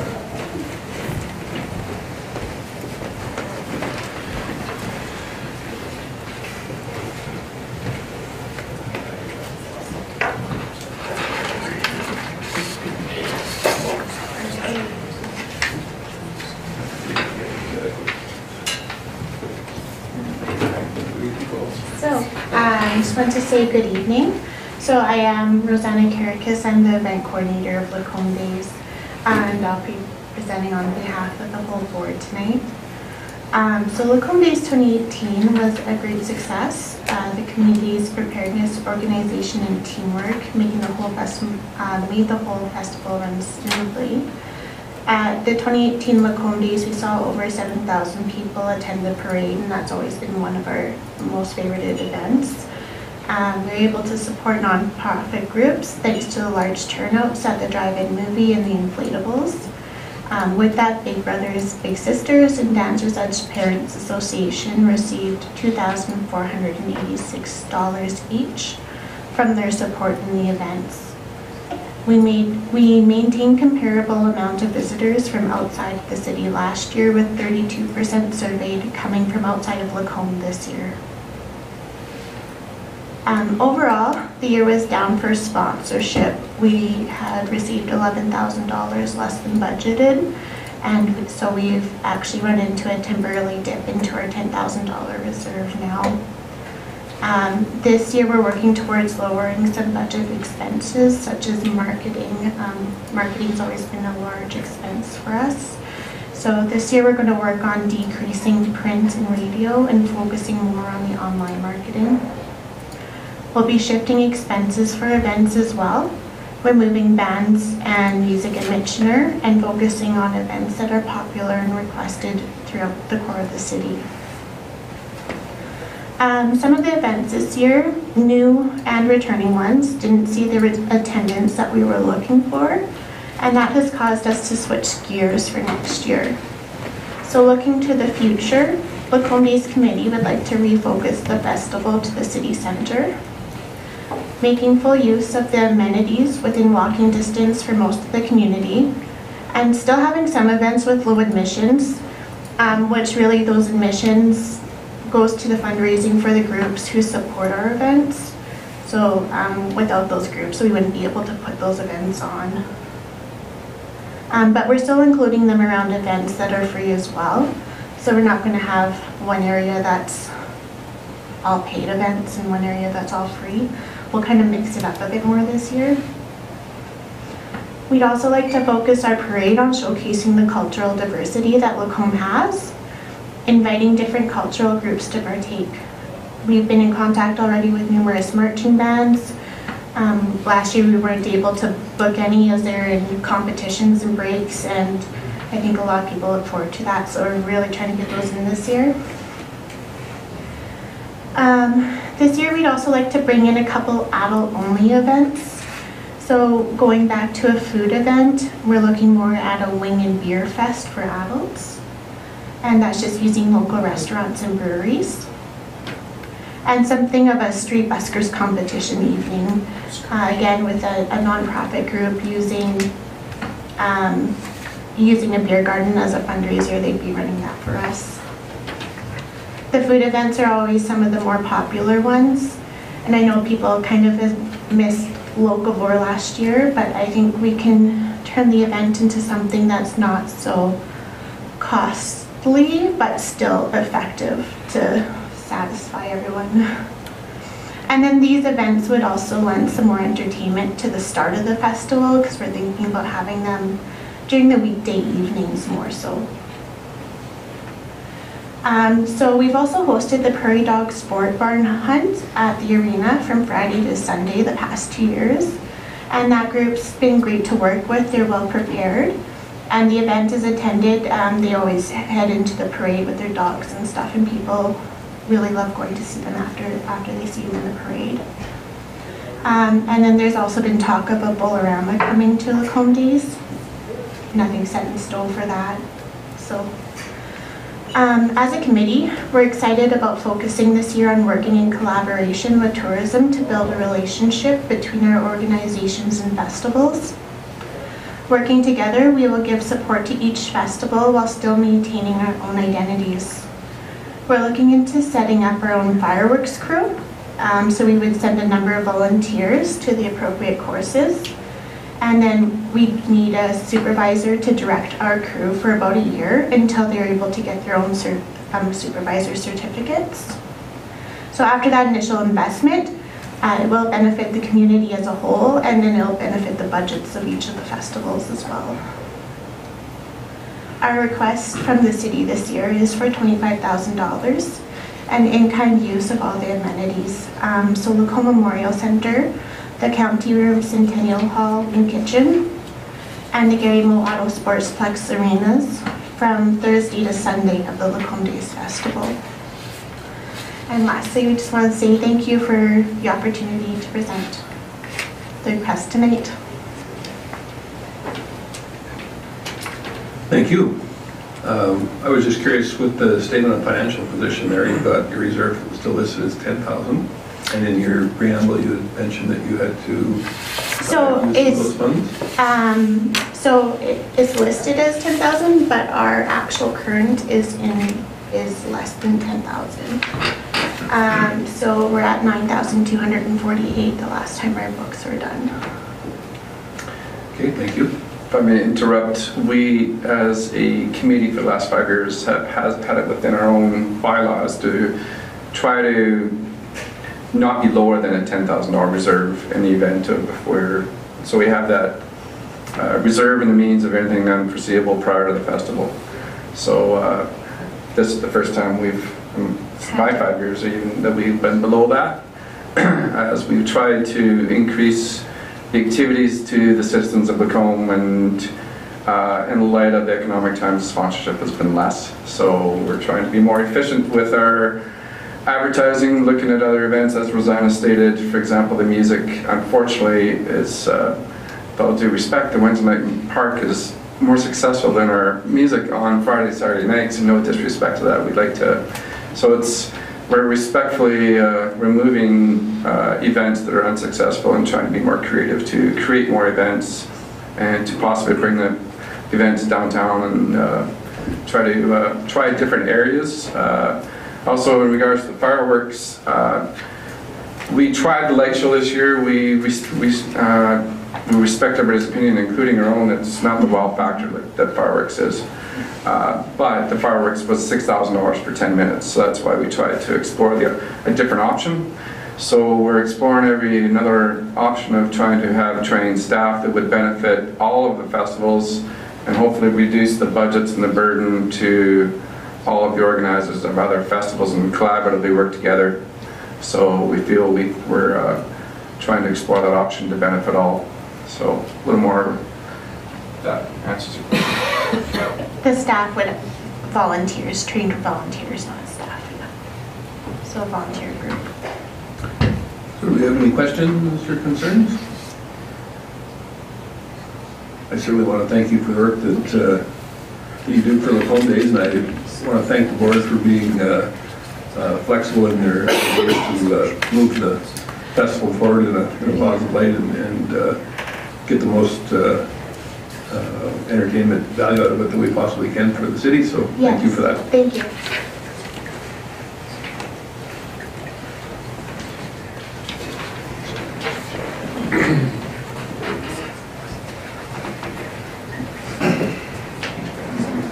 And next up, I think you're just outside. oh, okay.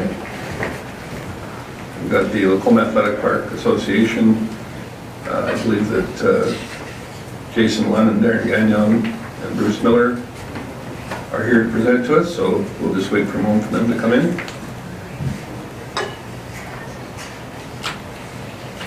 And while they're doing that, why don't we just take a short recess. It is now 20 after. We will reconvene in 5 minutes, no more, at 8:25.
Athletic Park Association. We look forward to hearing what you have for us. Thank you. Thank you. I guess we should start by introducing. So I'm Darren Berg. I'm the past chair, last year's chair of the Athletic Park Board. And I'm Bruce Miller, and I'm the current vice chair of the Athletic Park. And so, again, we really appreciate the opportunity to present, and we'll try and be brief and answer any questions you have. So we can start by running through the summary that we sent you. Bruce, do you want to? Sure. Okay. So we'd like to start by thanking the city for the ongoing support of the Lacombe Athletic Park Association and the Athletic Park. The park is a success because of the sponsors that we have, including the city of Lacombe, and the ongoing success of the park and the dedicated volunteers that we have that help the park to be successful. It's all about partnership within the community, and we continue to be a viable, committed and fiscally responsible organization that is truly invested in the interests of the community and our youth and our adults in the community, and looking at athletics and being active in the community. So of course we provide access to the public to the park. It now consists of our field house with the dressing rooms and the football field and the basketball courts, which have seen a lot of use over this past year. That's one of our big highlights of 2018, is the increased use of those basketball courts, and this ongoing use of the field by our groups and our preferred groups, and the success of that. Yeah, so 2018 was not as exciting as 2017. 2017, like Bruce said, we had the basketball court, and we got to host the Canada 150 celebration. But still, 2018, I guess I would categorize as another successful year. We did host, I was looking at the 2017 report, and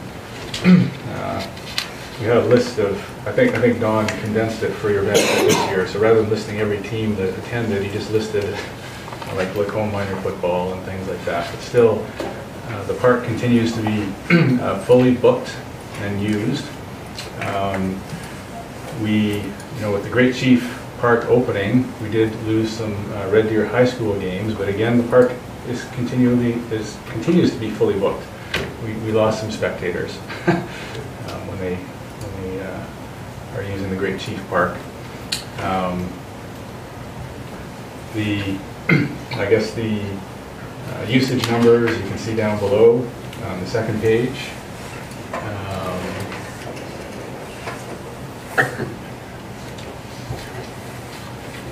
And so,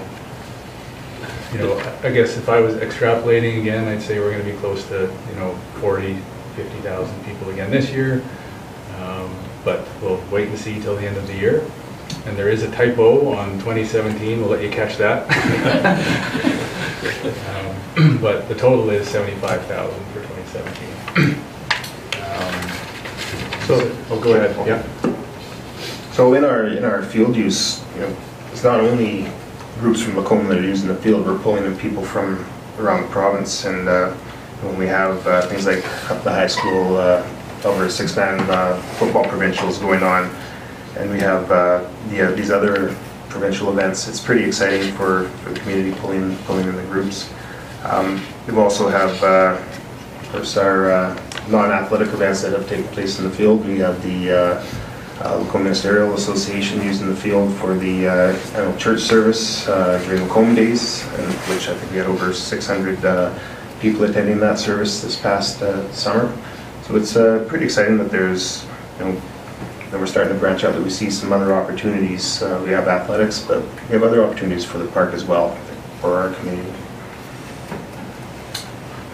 So I guess just to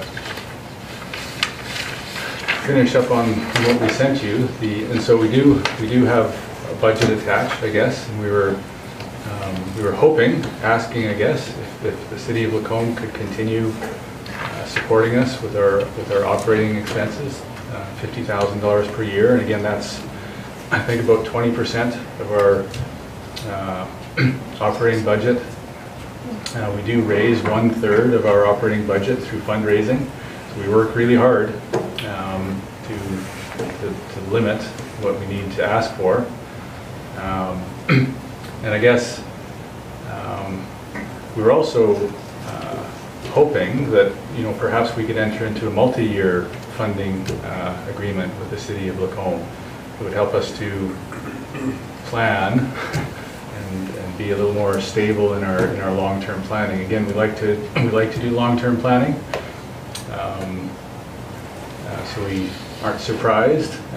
Again, we're trying to be fiscally responsible, so I guess that would be our request, if that was possible, rather than every year. But I guess that's all up to you. I guess just a few other things to mention. We're going to leave our future plans to the last, if that's okay. You know, we did do some park upgrades and maintenance this year.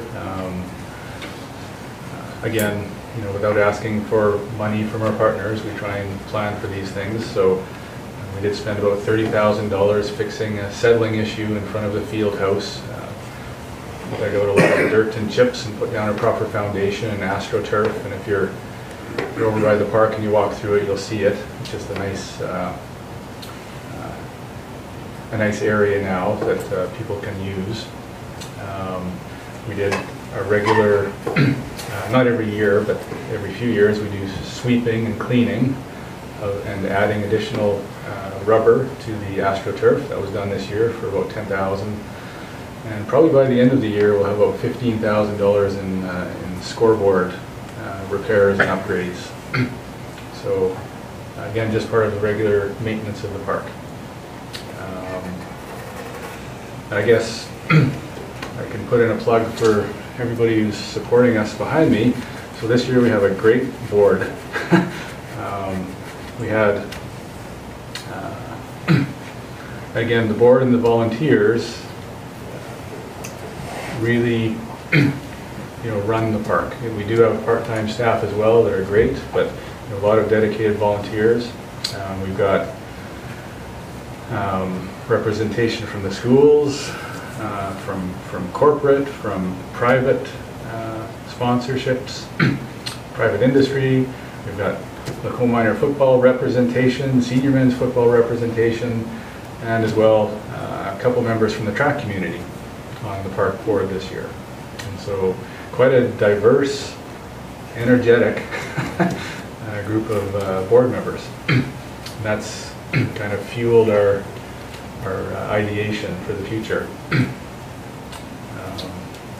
Anything else to add? Nothing to add to that. So I guess, so we really do appreciate your support. We couldn't do it without you, one of our key partners. So again, thank you. I guess probably to end with, we are planning, I guess. We kind of summed it all up in the last paragraph. We're reviewing possibilities for adding a dressing room, additional washrooms to the park. Essentially, we've outgrown the field house with usage. And so if you've ever tried to use a washroom at the park on Canada Day, you'll find out we're lacking. And so we would like to, you know, to increase the washrooms and add another dressing room. And also we're reviewing the possibility of building a track around the park, around the field. And so we're investigating those options with sponsors, and we're looking at costs and feasibility and usage and putting together a business plan and all that important homework that has to be done. So that's where we want to go, and I think that's the next logical step based on the usage of the park. So, anything, Bruce? Thank you, Darren, for helping out here and sharing those thoughts. And I guess if anyone has any questions, we'd be willing to field any questions. We certainly appreciate your information you brought us, your presentation. You've got some of your longtime supporters here with you. Is there anything that any of them wanted to add? No? Certainly not to put you on the spot. I just like to give the opportunity, that's all. I think that Councillor Connick has a question for you. Thank you, Mayor Creasy. You talk on here about 2018 summary financial statement and draft budget. I don't have it. So that would be helpful in our deliberations. Maybe actually you guys could bring something from 2016, 17, 18, 19, and that will help us in terms of your ask too, if you're looking for something more than annually. We can see some back numbers as well, because I don't have it 2018 on here, so. That's probably, I received a bunch of emails from Don, and I assume this was what was attached. It's probably my mistake. The draft budget was provided ahead of time, correct? Correct. So you should have a copy. We have copies here if you want to. This one is. That was part of the package I sent to City. That's okay. We can forward it on later for budget considerations would be fine. But yeah, we do not have it. For whatever reason, we're looking at the signed blame, we just don't have it. That's what we'll need in the future, that's all. Our sincerest apologies. We'll make sure that you have those.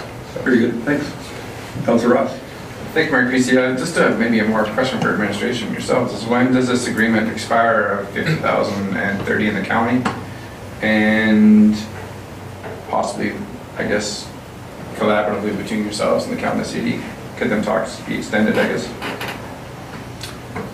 No, Don, you may have to correct me, is the county until 2020? 2020 is the county. It was a 10-year. Yeah, the county, when's ours? When does ours expire? Annually. Annually? Oh, okay, I'm sorry. Keep going. And I guess, oh, sorry, could I add something? Yeah, you go ahead. And the agreement with ME Global expires in 2020. But I happen to work for ME Global. And I can say with surety that ME Global is going to be continuing and renewing. And I guess I'll just throw that in there as well. Sorry. Certainly good to know. Thank you. Chief Gowdy. So this is not the first group this evening who has expressed a desire for some sort of ongoing commitment to funding rather than an annual commitment of funding from the city. Of course, you are bound that you pass a budget every year, but certainly as you're moving to multi-year budgeting, which we are moving to multi-year budgeting now, that is going to give you the opportunity to provide some certainty to these groups that you're asking to demonstrate financial viability, but then how do they do that with no commitment of funding? I think it'll really help things once we can provide, not just to the Lacombe Athletic Park Association, but all of our groups, an outlook as to what they can expect for funding going forward. Thank you for that. Councillor Gullickson. Thank you, Mayor Creasy. I'd just like to say I think your facility is terrific. I love it. The only one question I had, and it pertains to the track. And this probably doesn't, Cora won't like this because we're not talking budget, is with the track, would we be able to attract like Alberta Games, things like that, that would really showcase our city? So our goal with the park is to play like the pros. And so the kind of facility that we would want to pursue with the track would be one that would be IAF standard, International Athletics Federation. And so a facility that would be able to accommodate things like summer games and large provincial competitions and that. So having all the facilities in place, so not just the track itself, we're investigating the other infrastructure as well for approaches for javelin and your cages for your other events. And that, so that would be, we would want that type of a facility to be what we would pursue if going down that road.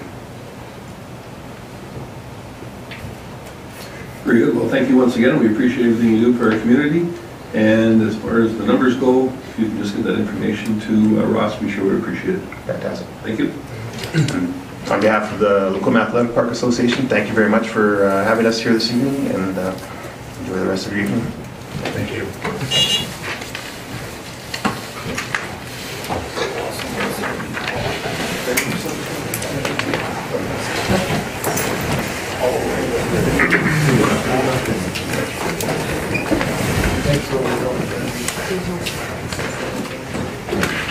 Mr. LaPointe, I believe that Echo is next up.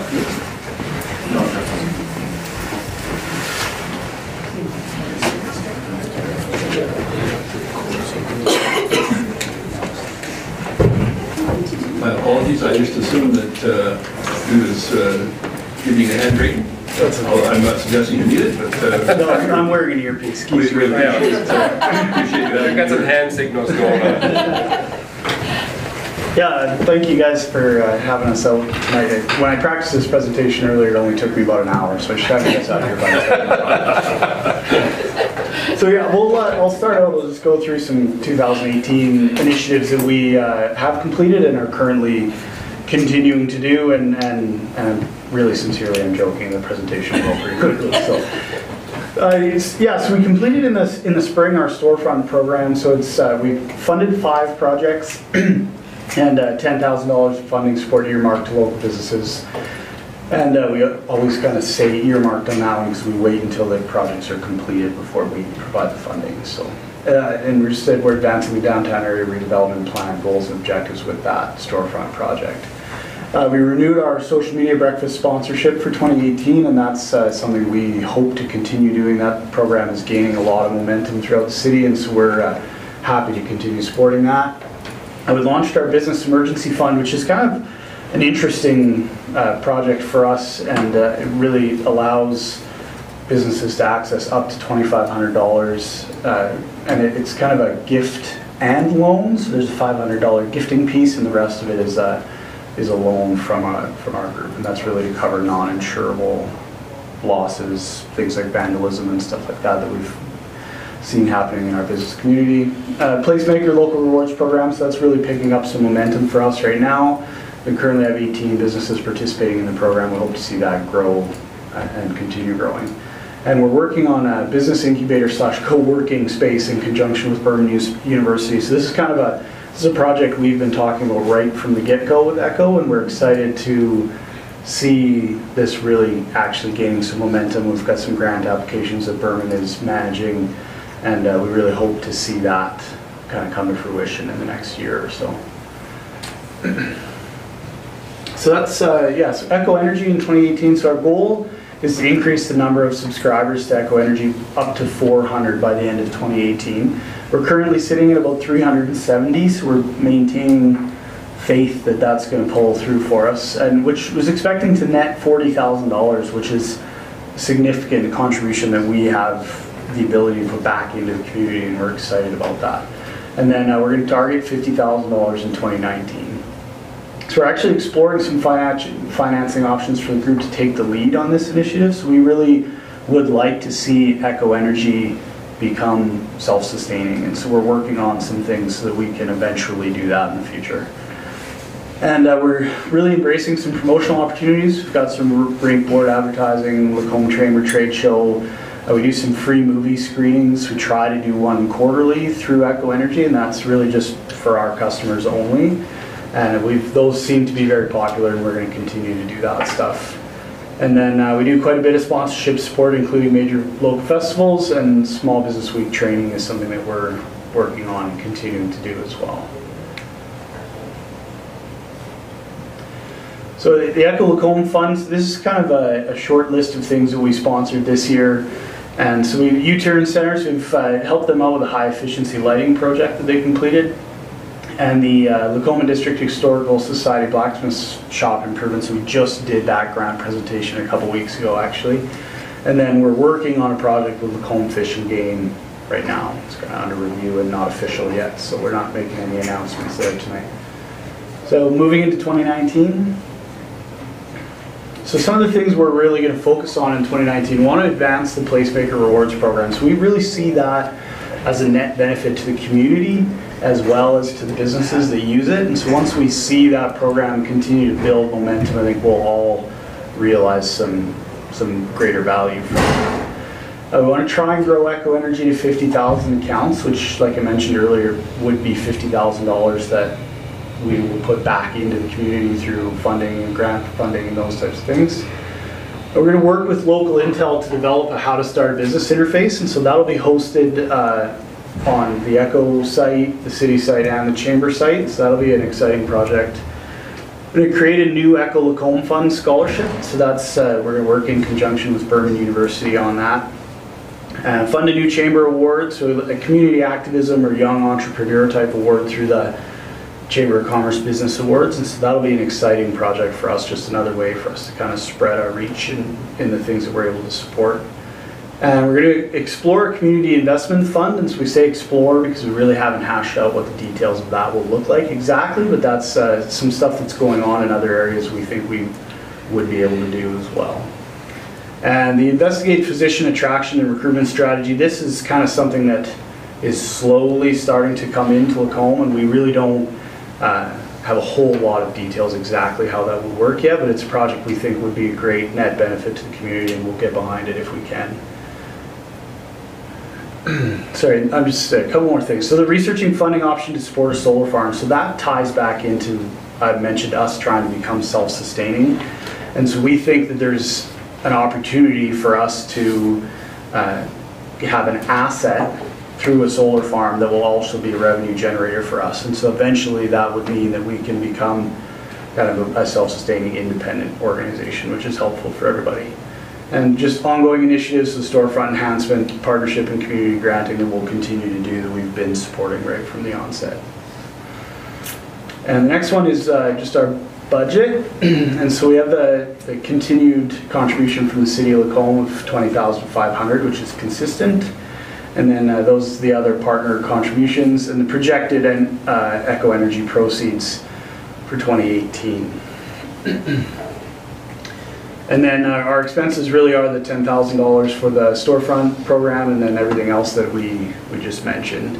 One of the things I do want to point out is that blue highlighted piece, the Echo Energy marketing. So one of the things we were doing prior is we were actually paying for the marketing afterwards, and so using that really brought down our capabilities for what we were doing. So what we've changed to do this time is that marketing money is deducted from the Echo Energy proceeds before it goes into the Echo Lacombe Fund. So it's similar to any other business. We use our marketing is a business expense, and so it comes off the top before we have our revenues. And so that's the total budget. And that's my quick presentation. Thank you very much. We appreciate that information. Recall last year I suggested I would do what I could to get signed up to Echo Energy, and in fact I have. So no more excuses. I'm fulfilled my other energy supplier commitments and moved on. So I'm now with Echo on both accounts. So any questions or concerns? Go ahead, Councillor Hoekstra. Thanks, Mayor Creasy. I'm actually just looking at the papers we have because I thought their ask was going to be 31.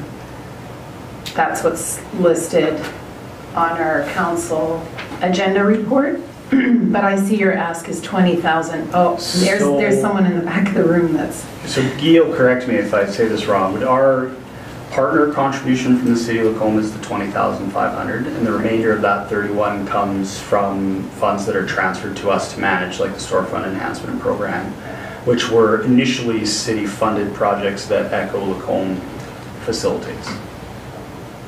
So that is mainly right. So with that 20,500 actually has storefront and business partnership funds in there that we're actually managing on behalf of the city, or ECHO is. Through some of the council initiatives within the strategic plan, we're suggesting that we actually top up those amounts. So the group is not asking for it. If the city sees a benefit in actually topping it up to actually advance those programs a little bit more, that's where the 31 comes in. So help me out here in terms of your budget then. Where would... We haven't, ECHO has not asked for it. So it's not included? It's not included on our ask at this point. Gotcha. We appreciate that clarification, and like you said, we know you brought them along for a good reason. Councillor Connick? Thank you, Mayor Creasy. Just your initiatives that you have for 2019, you have investigate physician attraction and recruitment. I hadn't realized that was an issue in Lacombe. Am I missing something? Or what's that all about? So this is a pretty new item for us, and this is actually a group that is pursuing us really in terms of a relationship, and the name of that group escapes me right now. What's RHAP, I know the acronym, but I can't think of what it is. Yeah, this is kind of a movement, I guess, if you want to call it that we're seeing. And so this group is exploring to see if there's a viability for them to exist in the Lacombe community. And so they just very recently approached us, and so we felt that we would list it and as it's an opportunity, and if we can support it when it comes, then that's something that we're interested in doing. And we don't have a whole ton of details on that right now either, and so I don't have that much to offer on that one. Fair enough, thank you. Anyone else? Very good. Well, we certainly thank you for coming to present. Thank you. Appreciate it.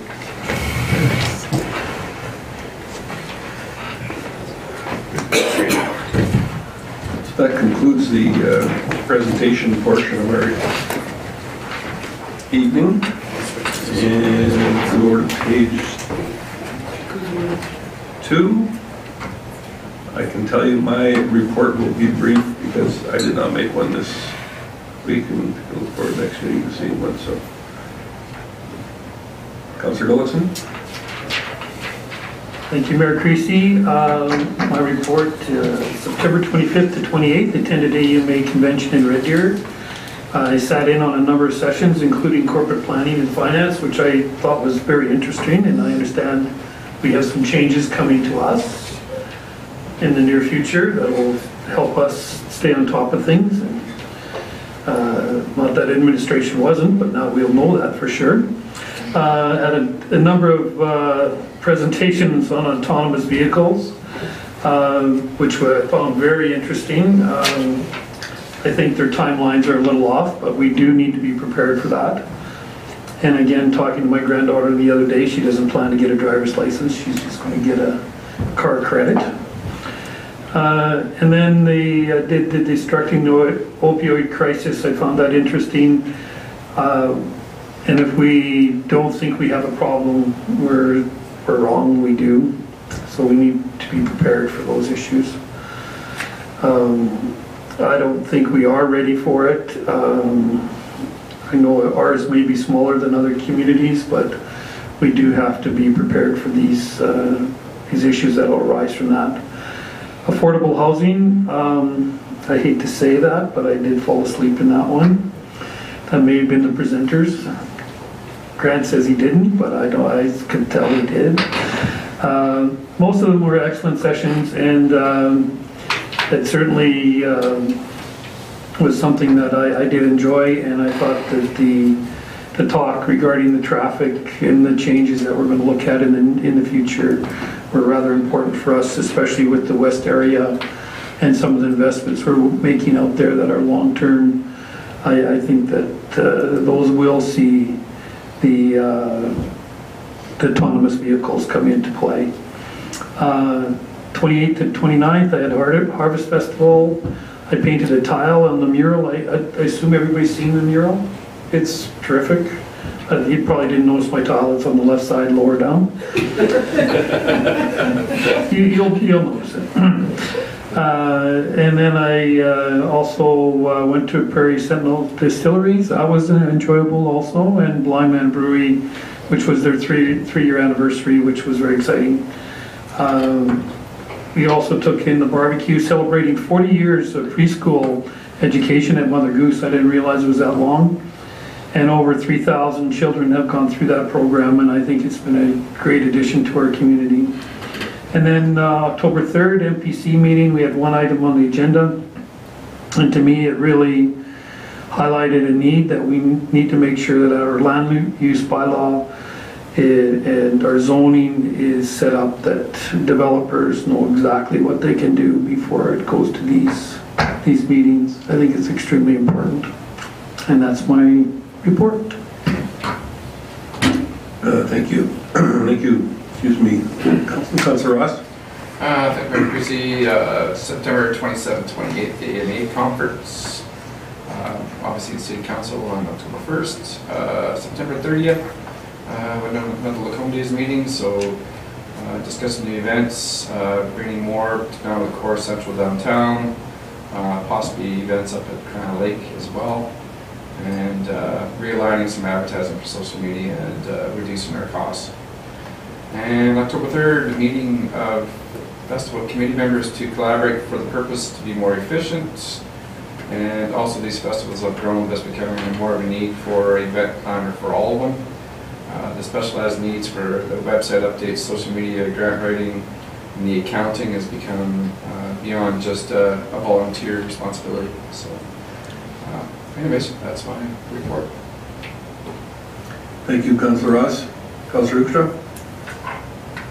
Thanks, Mayor Creasy. Yeah, my report's there, so it's fairly similar to what other people have reported on. The farewell dinner for the Rikubetsu student group was a delight, and I'm glad I attended it because it allowed me to kind of be convinced why we do what we do.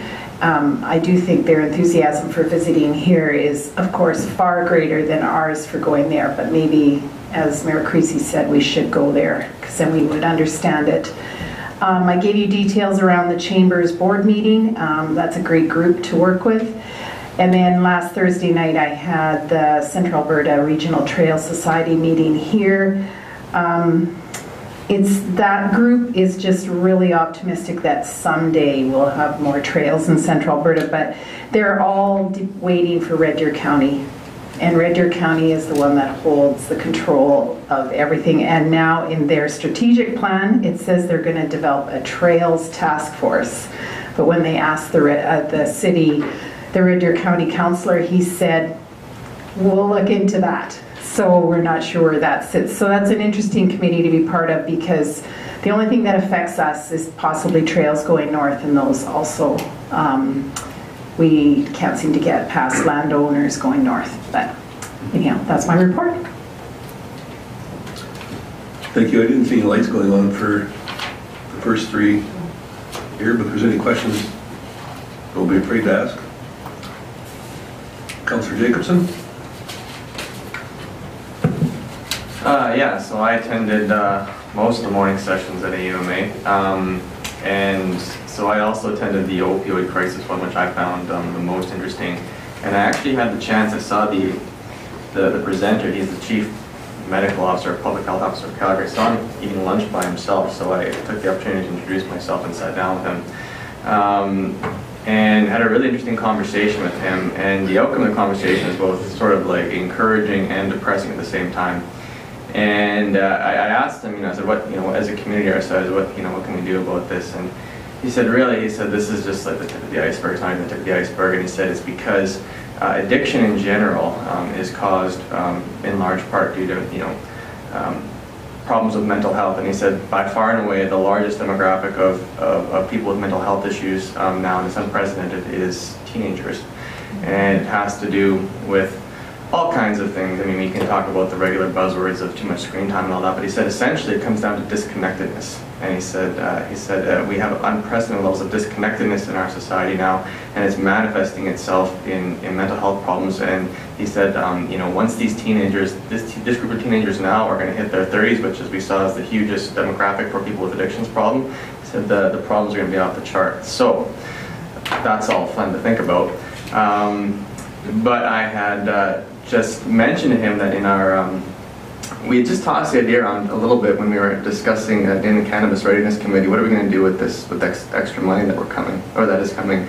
And it was a fairly large or wide consensus that you know, using the bit of money to hire some addictions counselors would be pointless, and he wholeheartedly concurred with that. And even though we had no solutions at that point in time, because it really was just a discussion point, the idea was that we should really use this money to think outside the box of something we can do that has a really multiplying effect that can create connectedness within our community. And he thought that was a fantastic idea, so I just wanted to bring that to your all attention. I know the CEO made a point of discussing this sometime down the road once we find out what the money actually is for and how much we're getting. But I just wanted to make you all aware that this individual, who is an extraordinarily highly qualified, and he sits you know, on the boards at the provincial level, thought that that was fantastic that we do that. Also, driverless vehicles are coming. And that's all I did over the last week and a half here. Thank you. Councillor Hibbs? Alrighty, and Councillor Connick? Thank you, Chrissy. I've never seen a Thomas vehicle in my lifetime. No, anyways. Just a couple of my report is there. I too painted a tile. I forgot to put that on here on September 29th. I was there with Councillor Hoekstra, and I won't point out my tile because it's awful. But anyways, just one point about AUMA, and I put it in here, and this is more to those in our community who think our community is not what it should be. But when you go to AUMA and you hear about communities that struggle with water and sewage and policing, again, we are so very lucky in this community to have those type of things that we do not have to worry about. Even things like a full-service hospital, and Silver Lake doesn't have a full-service hospital. So I mean, it's a great community that we have. Yeah, it's not perfect, but when I go to AMA and hear these problems that these other communities have, I'm just so very grateful I live here. Anyways, that's all I have. Thank you all. Getting close to 9 o'clock. Do we have anybody wishing to make? Councillor Connick. So moved. And we'll pass that o'clock. Did everyone hear that? Motion to go past 9 p.m. with our meeting. All those in favor? All those opposed? Be consistent. Come on. I know. Thank you, Councillor Hoekstra.